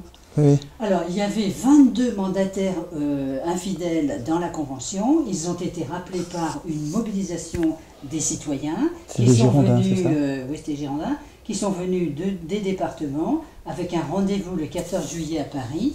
Et ils ont non, c'était pas le 14 juillet, excusez-moi, je me trompe, je confonds avec une autre date importante aussi. Ils avaient donc rendez-vous aussi à Paris pour rappeler les mandataires infidèles qui trompaient le peuple et violaient la souveraineté populaire. Donc c'est un véritable mouvement populaire, un jury populaire, mais mouvement populaire, insurrectionnel, qui a entouré la Convention, qui est rentré dedans et qui a demandé à ce que les 22 mandataires infidèles soient sortis de la Convention parce qu'ils avaient perdu la confiance du peuple. C'est une institution extraordinairement intéressante. Mais il faut la faire connaître, la faire reconnaître et la mettre en pratique. C'est tellement important et intéressant. Il y a des livres d'histoire, et on revient au fascisme de tout à l'heure sur Robespierre, hein, des livres d'histoire qui vous disent que cet épisode de la Révolution du 31 mai de juin 93, c'est un coup d'État. Alors moi je trouve ça extraordinaire. Je suis en train de parler, de rappeler le fonctionnement des institutions réellement démocratiques, c'est le rappel des mandataires infidèles, hein, c'est vraiment quelque chose de très démocratique. On fait difficilement mieux, et on appelle ça, certains appellent ça, un coup d'État. Bon, bah, Il faut le faire. Toujours les mêmes mauvaises langues, toujours. Mais non, mais c'est pas des mauvaises langues, ce sont peut-être aussi des ignorants qui ne savent même pas les choses, qui ne les comprennent pas. Il y en a qui comprennent et qui les qualifient d'une manière à ce qu'on ne puisse plus s'y intéresser. Parce qu'à quoi ça sert de calomnier les périodes historiques intéressantes?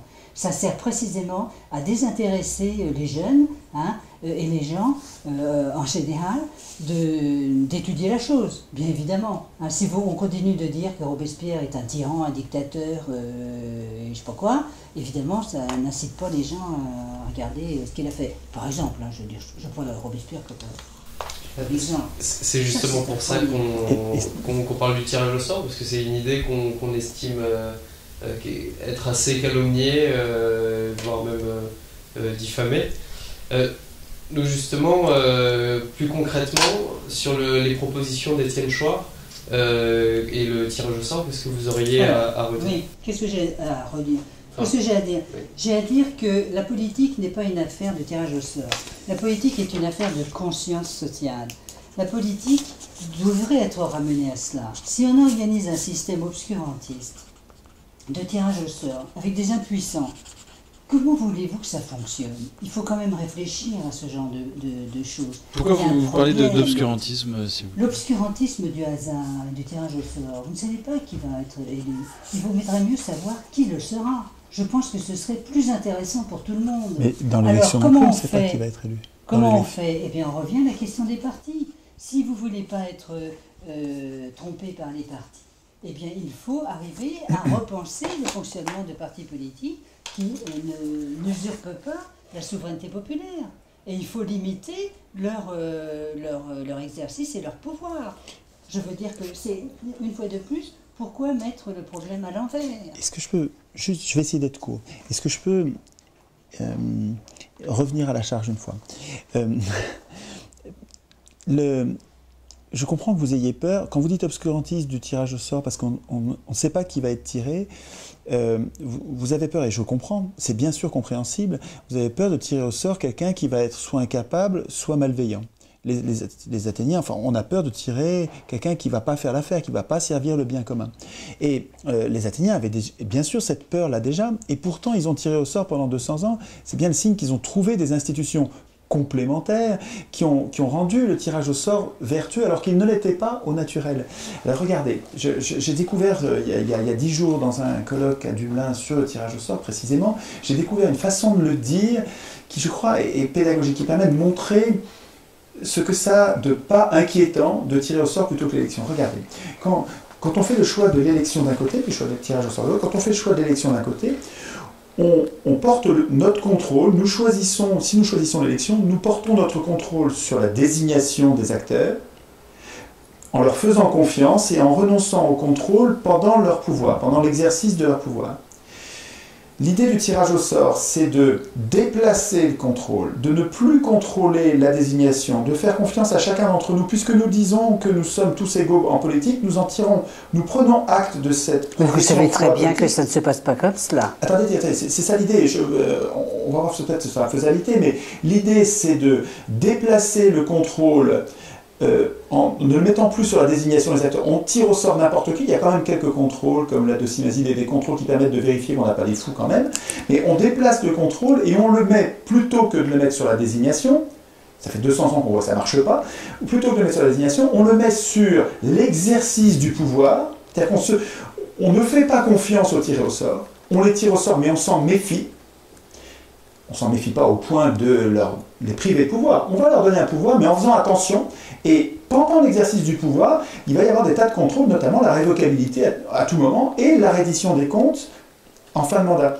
Et avec l'initiative populaire, toujours possible à tout moment. Si vous voulez, vu comme ça, quand on a compris que l'élection nous conduit à faire confiance et finalement nous priver des contrôles, n'avoir comme seul contrôle que la désignation, qui ne fonctionne pas finalement, puisque vous le disiez tout à l'heure, le résultat, c'est des faux choix. Nous n'arrivons pas à choisir les candidats et finalement, ce suffrage universel est faux parce que les choix sont factices et ne nous permettent pas de renouveler le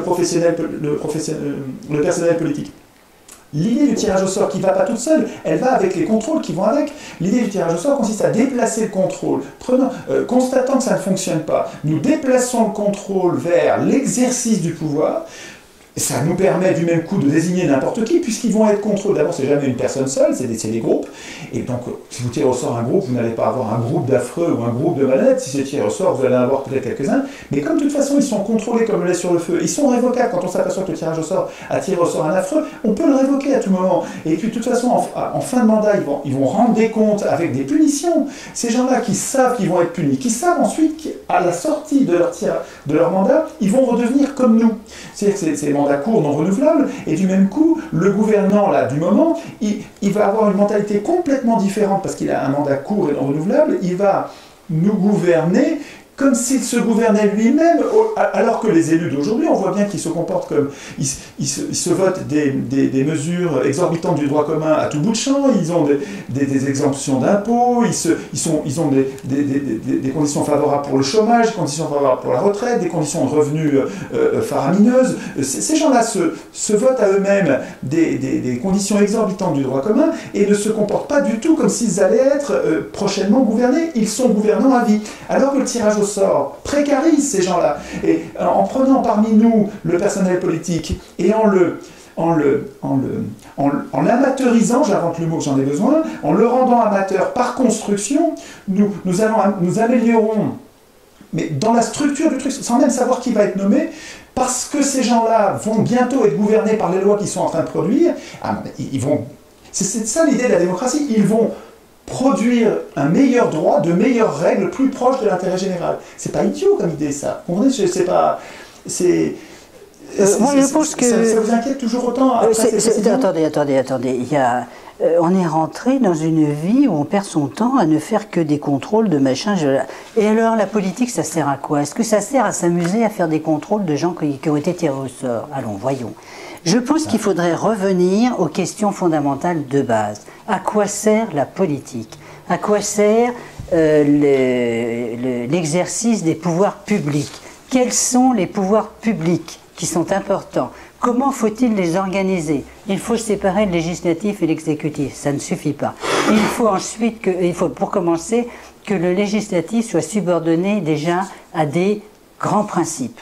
Un des premiers grands principes de la démocratie, c'est un principe vieux comme le monde, tout ce qui concerne tout le monde, chacun, ce qui concerne chacun doit être décidé par tous. Hein?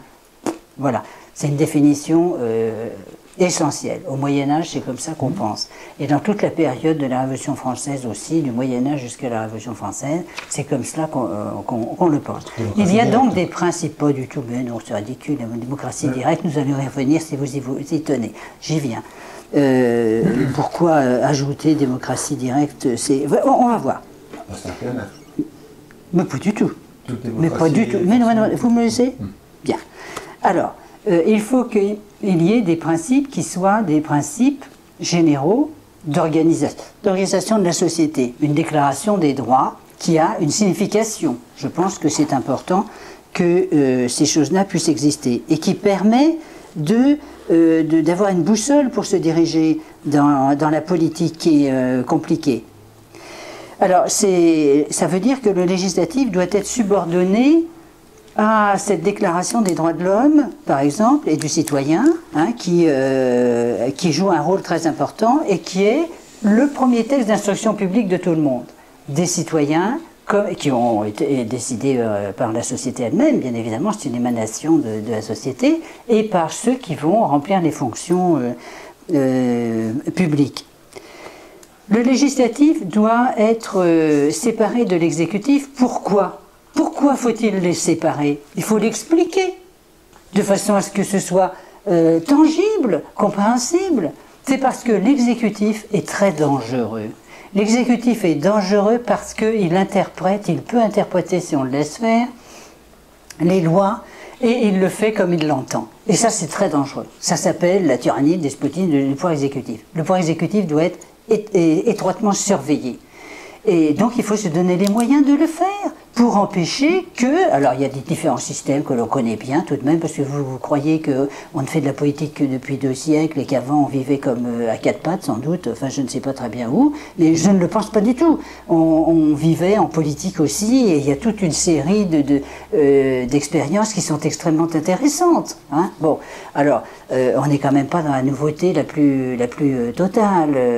Il n'y a pas que ces choses-là qui existent. Donc, si je peux me permettre en tant qu'arbitre, Étienne Chouard n'a jamais dit qu'avant 1789, c'était la préhistoire. Si, il a dit que c'est depuis 2 siècles que les choses fonctionnent comme ça et qu'on appelle ça la démocratie. On l'a jamais appelé la démocratie en France pendant 2 siècles. On l'a appelé la démocratie dans la période courte des débuts de la Révolution. Et ensuite, vous avez eu une restauration de la monarchie jusqu'en 1848. Et ensuite, un second empire. Donc, vous voyez, on n'est pas tout à fait dans la démocratie. Début 19e, démocratie n'existe pas depuis le 19e siècle et c'est un mot grec. Bon, donc c'est beaucoup plus ancien. Mais utilisé pour désigner le non, pas du tout.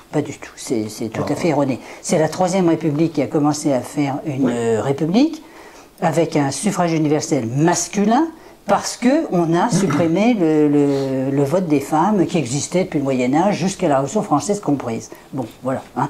Alors, on l'a supprimé ensuite sous la Troisième République et on l'a rétabli en 1945. Bon. C'est comme ça que les choses se sont passées. Mais revenons aux questions centrales de la politique, qui sont précisément les dangers que représente l'exécutif. Au lieu de s'affairer sur le contrôle des tirés au sort, je pense qu'il faudrait déjà s'affairer sur la question des dangers de l'exécutif et comment le législatif doit fonctionner. Vous avez parlé tout à l'heure de plusieurs chambres. Mais est-ce que vous vous êtes posé la question de savoir à quoi sert d'avoir plusieurs chambres de législatif? Mais qu'est-ce que c'est que ce bazar, hein? Qu'est-ce que ça veut dire? Si vous avez plusieurs centres où on va décider des grandes questions du législatif, elles vont se contredire, comme nous le voyons chez nous. Nous avons une chambre, un parlement à la noix, hein? Vous seriez On pour le n'avoir laisse. qu'une seule chambre, c'est ça. Écoutez-moi. Et puis un Sénat, eh bien, il rentre en contradiction. Vous avez deux pôles de décision. Mais qu'est-ce que c'est que ce truc? Aux États-Unis, c'est pareil. Tous les gouvernements fédéraux, ça sert à ça, à contrer, à empêcher, à anéantir l'expression même de la souveraineté populaire. Enfin, ouvrons les yeux. 30 secondes, d'accord, ben je m'arrête. Merci. Donc vous êtes pour l'idée d'avoir qu'une seule chambre pour qu'elle soit Bah, évidemment. et qu'elle soit tirée au sort.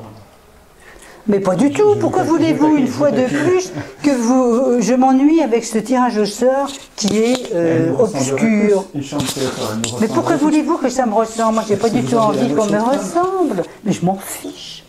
Ça m'intéresse pas, Ah oui. figurez-vous. Ça ne m'intéresse pas. Il n'y a que dans les moments où il y a une crise qu'on peut sombrer dans le racisme communautariste. Hein? Sinon, non, on peut s'en passer. On peut s'en passer. Les femmes ont toujours voté, depuis le Moyen-Âge jusqu'à la Révolution française comprise. Et c'est depuis récemment, donc, qu'on les a mises à l'écart pour des tas de raisons obscures. Et donc, voilà, ça va, c'est bon. Hein? C'est-à-dire, il ne faut pas non plus quand même régresser à un point qui est un peu rude.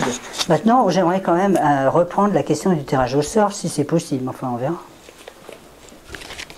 Est-ce que le tirage au sort est véritablement une régression? Est-ce que redonner une partie de son suffrage universel pour quelque chose qui pourrait le dépasser ne serait pas aussi une forme de progrès? Étienne Chouard? Pour moi, il n'y a pas de démocratie sans tirage au sort. Voilà. Comme l'élection est aristocratique. C'est la démocratie. Le tirage au sort, chez vous, c'est la démocratie. Ben, non, c'est pas. Et l'élection est aristocratique, c'est ce que vous venez de dire. Oui, oui. Eh bien, par construction, puisqu'elle consiste à choisir, mais peut-être que je me trompe, mais puisqu'elle consiste à choisir. Mais le j'essaie meilleur- de dire tout l'inverse depuis que nous discutons ensemble, mais bon. Mais l'élection consiste à choisir le meilleur Aristos. Mais pas du Et- tout. Oh non, vous faites des glissements de sens qui sont quand même un petit peu Non, légers mais et c'est rapides. Hein. Aristote qui le défend. Mais alors, Aristote, qu'est-ce que j'en ai à faire de votre Aristote? Mais qu'est-ce que j'en ai à faire de votre Aristote? Ah, c'est pas des glissements, enfin, c'est un enfin, c'est pas un glissement, c'est une question de Non, définition. vous êtes en train Si on de choisit le glisser meilleur- sur un terrain un peu curieux. L'élection, c'est aristocratique. Ben Ah oui, bon, eh ben parce je que ça vous laisse consiste vous à choisir. débrouiller avec cela. Si je peux me permettre, avant que vous continuiez, Étienne Chouard, j'ai cru voir quand même quelque chose que vous préconisiez tous les deux, mais pas dans les mêmes termes. Vous parliez de révocabilité selon ce que vous appelez infidélité, si j'ai bien compris. Donc, Non, c'est pas seulement ça, c'est le fait que les élus, Le rappel pour les élus n'ont pas accompli leur mission, puis c'est tout. Hein, ils trompent le peuple, enfin ce que vous Mais lorsque voudrez. vous parliez de cela, ça me faisait penser au contrôle dont parlait Étienne Chouard. C'est la même idée.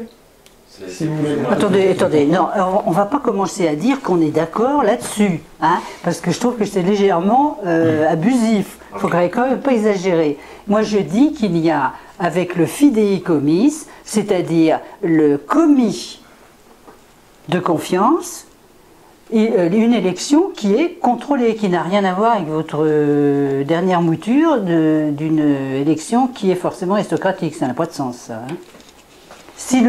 À partir du moment où vous reconnaissez qu'on peut mettre en pratique cette idée d'un député qui est élu et à qui on n'a pas confié le pouvoir, on ne lui a simplement confié qu'une mission, c'est tout, pas plus. Et les gens qui vous disent dans les théories politiques que le peuple perd ses droits et qu'il va les déléguer, eh bien ils se trompent.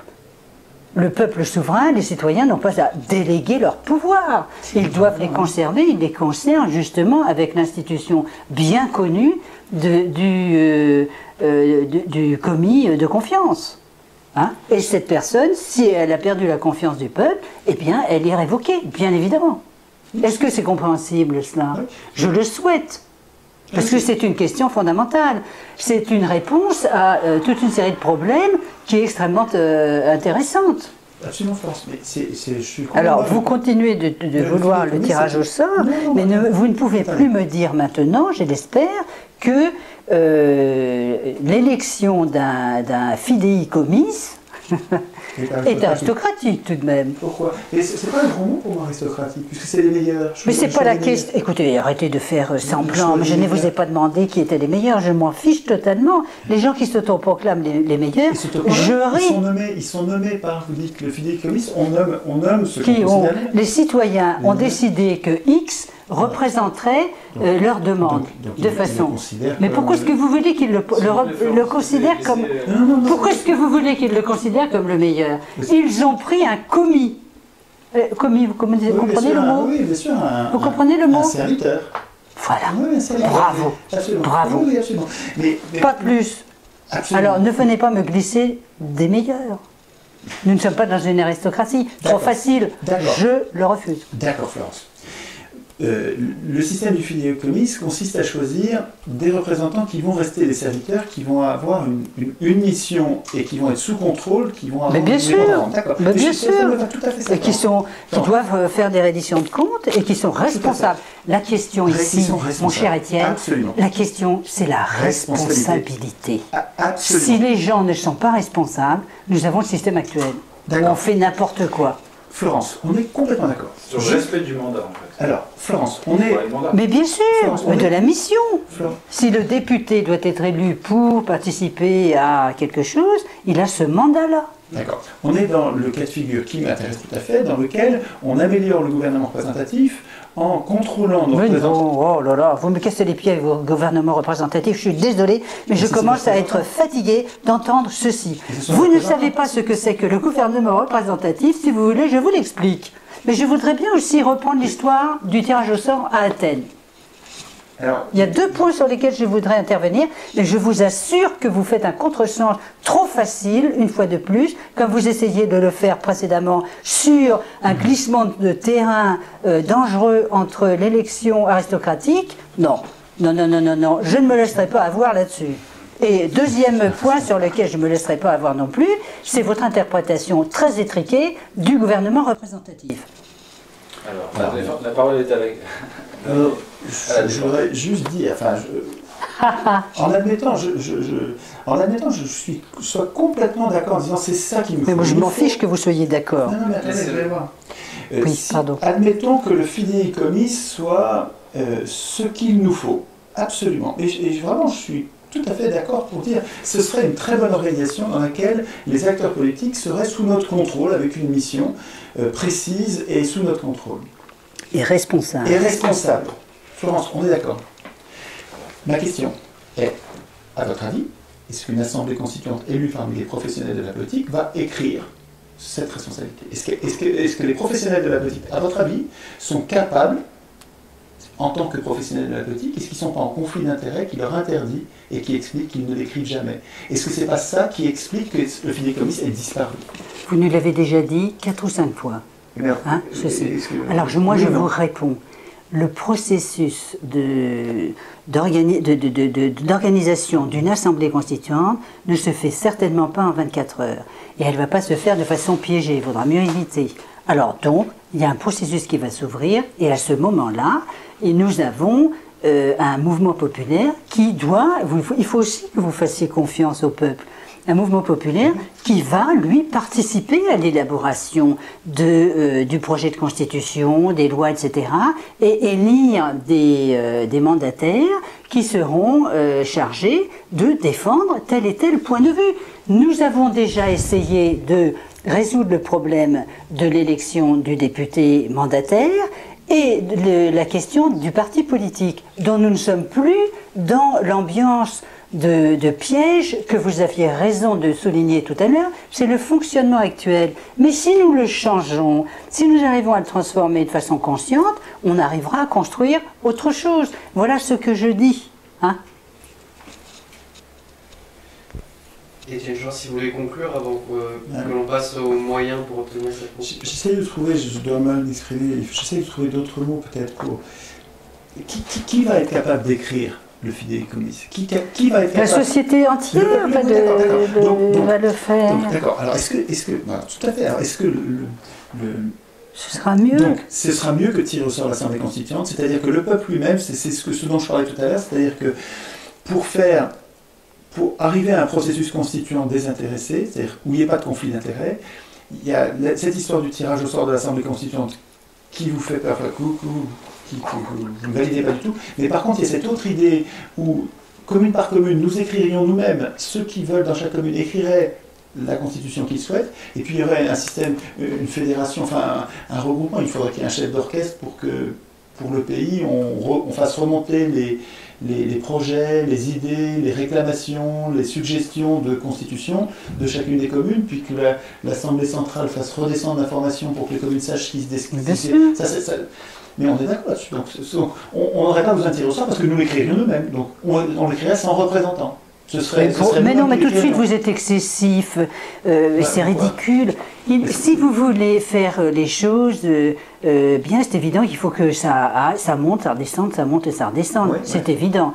Les citoyens doivent être véritablement acteurs de la vie politique. Hein. Si le peuple est souverain, c'est ça que ça veut dire. Donc il est évident que ça doit... Alors il faut l'organiser. Maintenant nous n'en sommes pas là et nous ne savons pas comment les choses peuvent se présenter. C'est pas la peine de vouloir je ne sais pas quoi. Hein. Attendons d'être dans un processus. Ça existait déjà des processus comme ça en histoire. Bon, donc voilà. Et je pense que l'intérêt de la chose, c'est que les débats soient le plus large possible. Le plus large possible, de façon à ce que la conscience, une démocratie, c'est toujours une perspective, hein, parce que c'est difficile d'avoir la totalité des citoyens intéressés par la politique. Hein, on le sait très bien. Donc il faut que le processus démocratique arrive à intéresser de plus en plus de gens dans la société. Et c'est ça qui est intéressant et qui est un des objectifs à atteindre. C'est cette conscience sociale qui pénètre dans la société. Et il vaut mieux, je crois, faire les choses en développant la conscience et l'instruction publique en général, y compris des soi-disant élites. Hein. Les élites, elles apprennent aussi ce que c'est que la démocratie. Là, je suis bien d'accord avec vous, surtout que nous ne la pratiquons plus. Hein, nous ne la pratiquons pas depuis fort longtemps. Donc, voilà. Et donc, la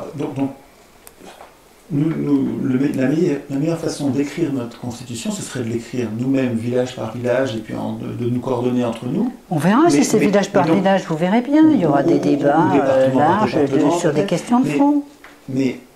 Donc, c'est pas l'élection d'une assemblée constituante. On l'écrit nous-mêmes. Bien sûr que si, il faut une assemblée constituante. Comment voulez-vous, parce que voilà, alors votre peur, c'est d'avoir... Voilà, c'est ça. Alors, puisque vous avez repéré des problèmes dans la société, et vous êtes paralysé devant eux. Je ne suis pas paralysé, je ne veux pas que ça continue. Quoi. Alors on ne fait rien. Hein. Non, on fait autre chose. Non, on ne fait rien. Mais non, parce que votre système, c'est un système qui est paralysant. Mais non, c'est le vôtre. C'est juste que puisqu'on écrirait nous-mêmes la Constitution. Non, je trouve que ce que vous avez décrit, c'est parfait. Non, c'est pas bien. Nous écrivions nous-mêmes la Constitution, au lieu d'élire l'Assemblée constituante. Comme vous disiez, dans les assemblées populaires... On va peut-être venir passer maintenant au gouvernement représentatif pour pouvoir permettre de prendre conscience d'un nouveau problème. Si je peux me permettre, si j'ai bien compris, en fait, vous avez peur, Étienne, que la désignation des constituants se passe comme d'habitude et que ce soit des hommes de pouvoir qui émergent, alors que vous pensez que justement, non, si on intéresse suffisamment le peuple à ce processus constituant, il ne va pas reproduire les erreurs d'habitude. Donc on peut dire que vous êtes plutôt optimiste mais non, c'est un peu simplet. Moi je suis pour le développement de la conscience sociale. Hein. Oui, mais qui n'est pas assez, qui n'est peut-être pas suffisante aujourd'hui. Ça c'est pas sûr. Moi je suis pour. Non, mais bien sûr. Oui, évidemment, je veux dire que bien sûr. C'est un enjeu réel. Mais vous considérez qu'elle est suffisante aujourd'hui ou vous considérez qu'elle est... Mais bien sûr que non, elle n'est pas suffisante. Elle a commencé en 2005, me semble-t-il. Hein. Elle a vraiment commencé. En Espagne, les choses se passent différemment, par exemple. J'ai le sentiment qu'en Espagne, le peuple espagnol est en train de renouer avec son histoire républicaine, qui a été interrompue par la conquête du pouvoir par Franco. Hein, donc ça remonte à loin. Et j'ai l'impression que là maintenant, il y a quelque chose de très intéressant qui est en train de se reproduire dans la société. Parce que ce sont des éléments comme ça qui font l'histoire aussi. L'Espagne a connu des périodes de projets démocratiques extrêmement intéressants. Sud 36, il était très intéressant.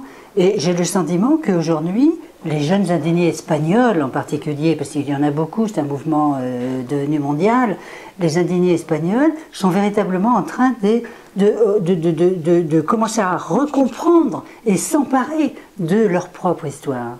Et voilà, ça va peut-être donner quelque chose qui va pouvoir s'épanouir. Alors effectivement, en Espagne, on a certains Espagnols qui réclament une assemblée constituante. Alors ma question, ce serait de parler de la France.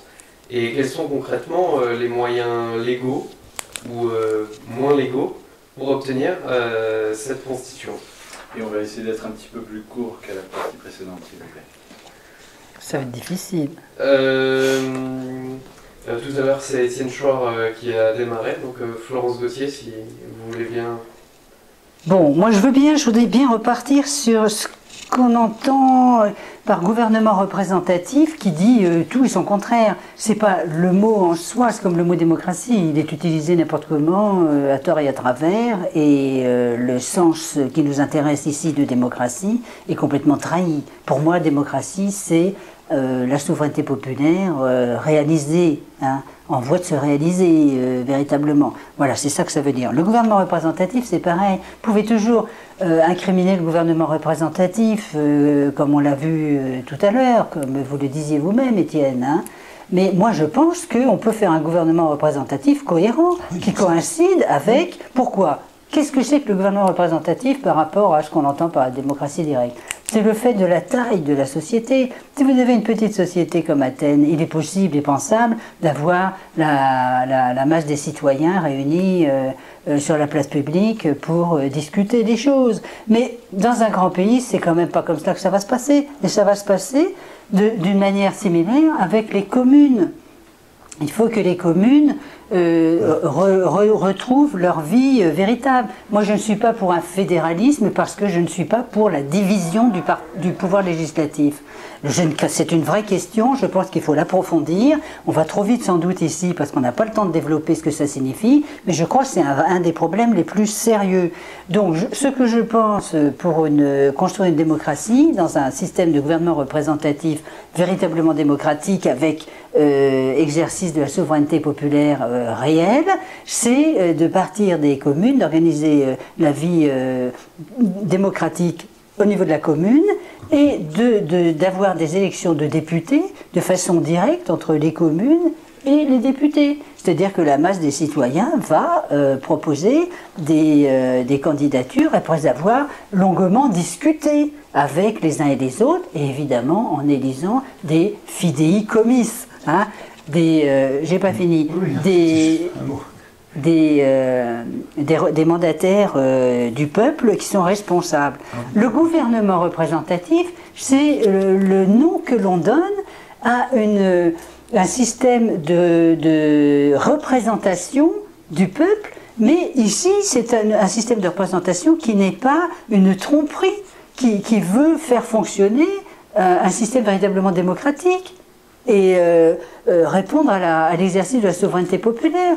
On peut très bien donc imaginer un gouvernement représentatif. Les grands théoriciens de la période révolutionnaire, de Robespierre à Thomas Paine et même à Emmanuel Kant, qui a fait ce qu'il a pu pour les États allemands qui étaient dans un état de despotisme très fort, et c'est compliqué, et bon, il a essayé de penser aussi des choses pour les États allemands, et c'est ce à quoi il pense. Pour lui, gouvernement représentatif, ça veut dire que les élus sont responsables, révocables, et doivent faire de la politique dans un cadre qui est bien précis et limité. La limitation des pouvoirs, elle est très importante, nous sommes bien d'accord. Mais où, quand, comment? C'est cela qu'il faudrait arriver à préciser de façon claire, nette, précise, cohérente. Pourquoi est-ce qu'il faut limiter les pouvoirs? Parce que l'exercice des pouvoirs est dangereux.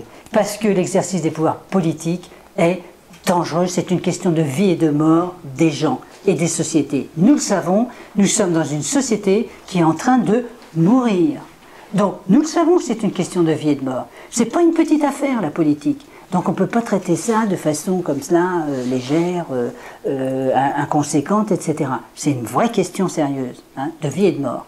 Pendant la Révolution française, le mot d'ordre, c'est la liberté ou la mort, qui signifie des choses profondes, vraiment, véritablement profondes. Hein. On met sa vie en jeu parce que on a compris que c'était des luttes difficiles, parce que la liberté, ça vaut le coup.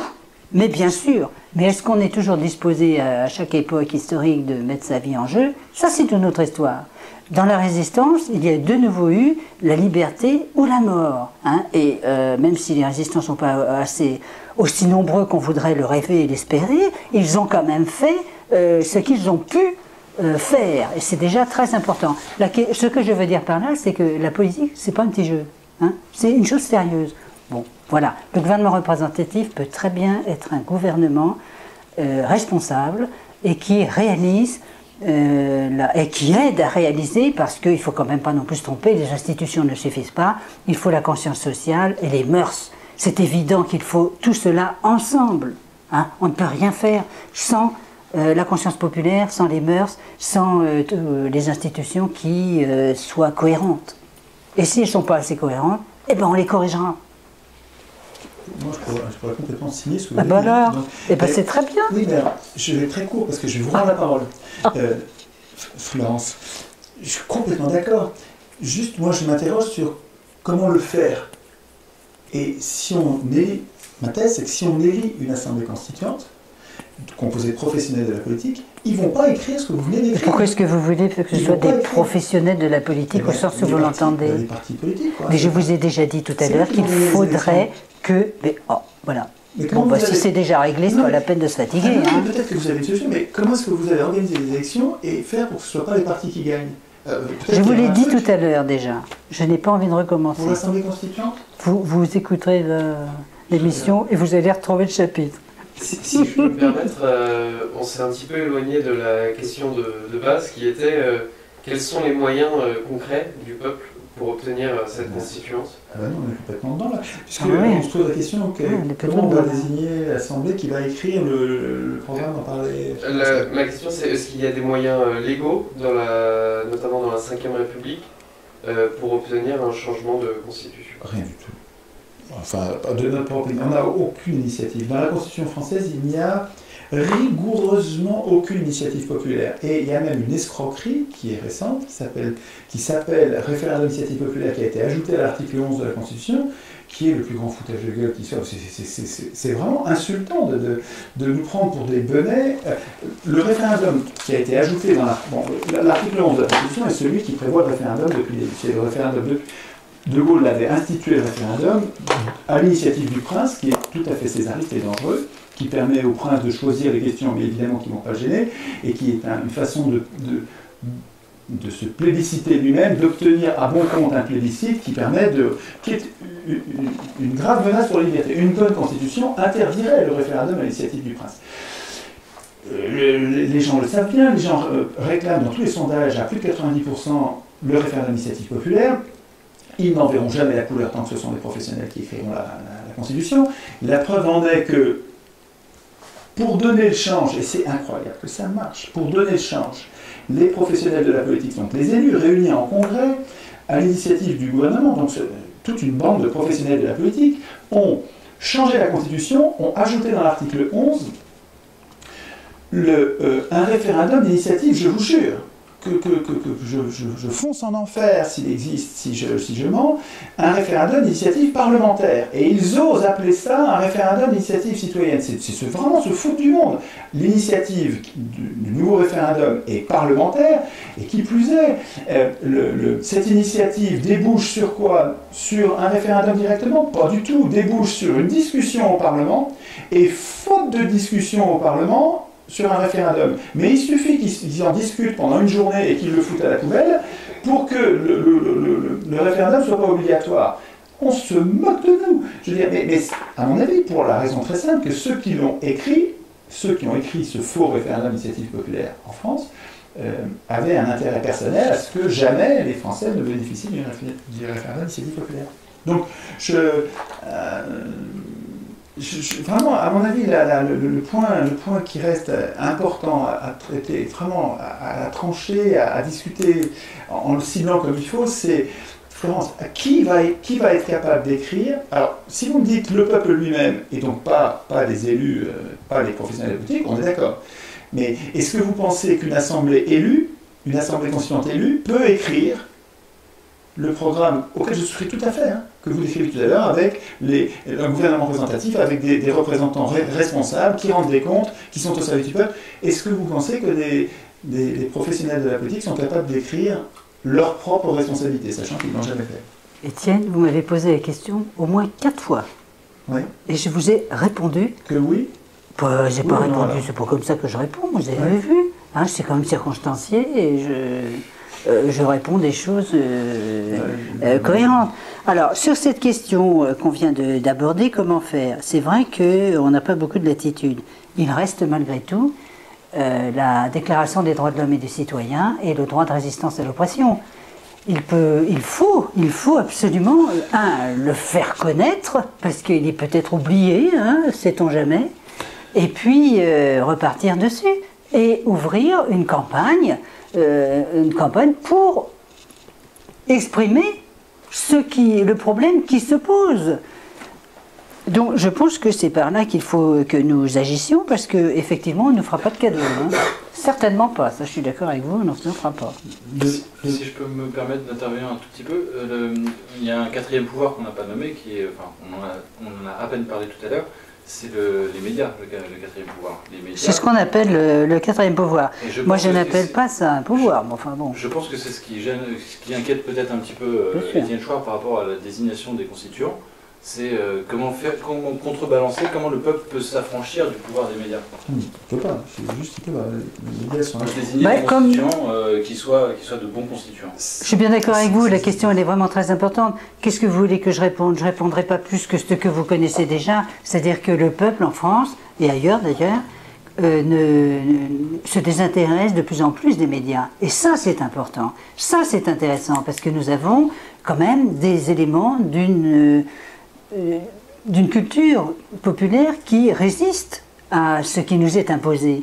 Hein, il y a de moins en moins de lecteurs de ces journaux qui sont tous aux ordres des gouvernants corrompus, malgré tout. Et puis, nous savons fort bien que la télévision est également moins regardée et que ça se passe ailleurs. Alors, ce qu'il y a pour l'instant, c'est un mouvement qui est plutôt de l'ordre du passif. Il faudrait qu'il soit peut-être plus actif.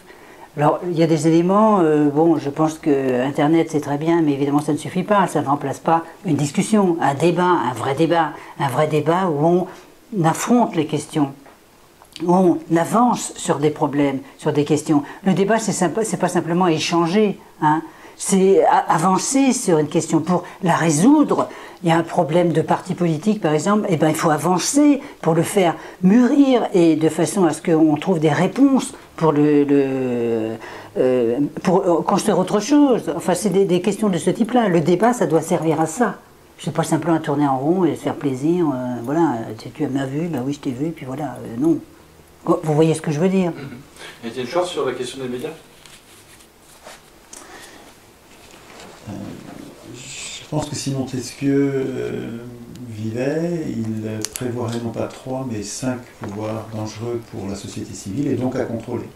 Je pense que si Montesquieu parlait de 3 pouvoirs à contrôler, c'est parce qu'il les identifiait comme la source potentielle de tyrannie s'ils étaient confondus dans les mêmes mains. Et évidemment, la télévision n'existait pas à l'époque, et donc il n'y avait pas de médias dignes de ce nom à l'époque, et il n'y avait pas non plus de pouvoir bancaire identifié à l'époque.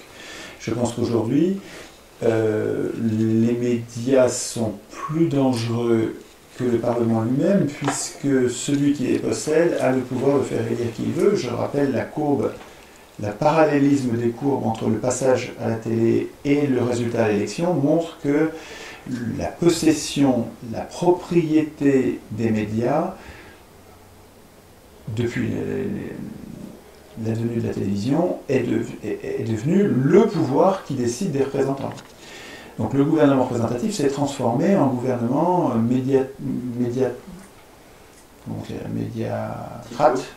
médiacratique, par l'influence que la télé a sur les citoyens et les électeurs. Pour dire les citoyens, ce sont plutôt de simples électeurs.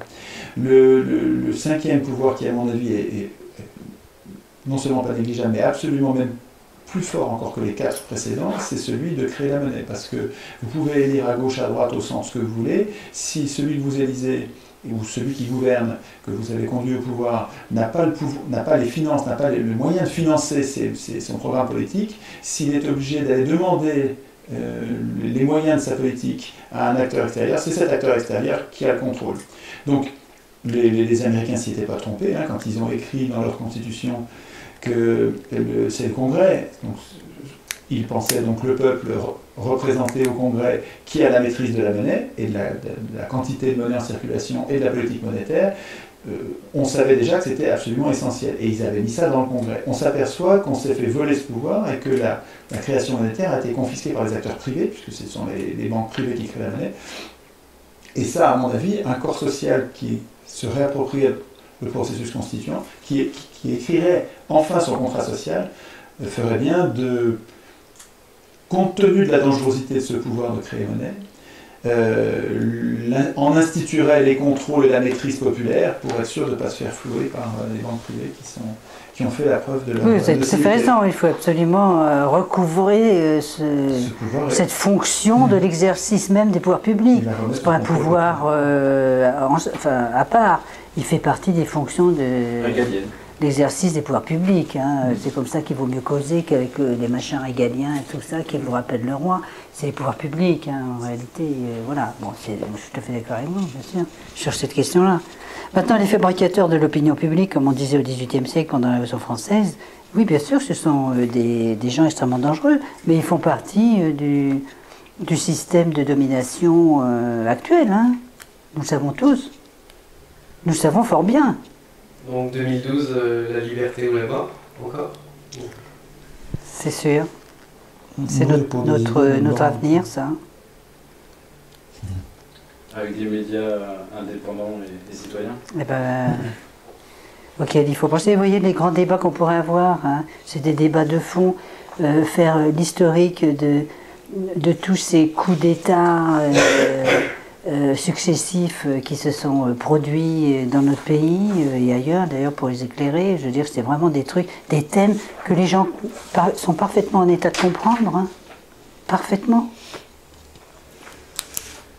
Donc on espère que malgré vos désaccords, ce qui vous unit, c'est-à-dire l'espoir d'une constituante, est plus fort que ce qui vous divise.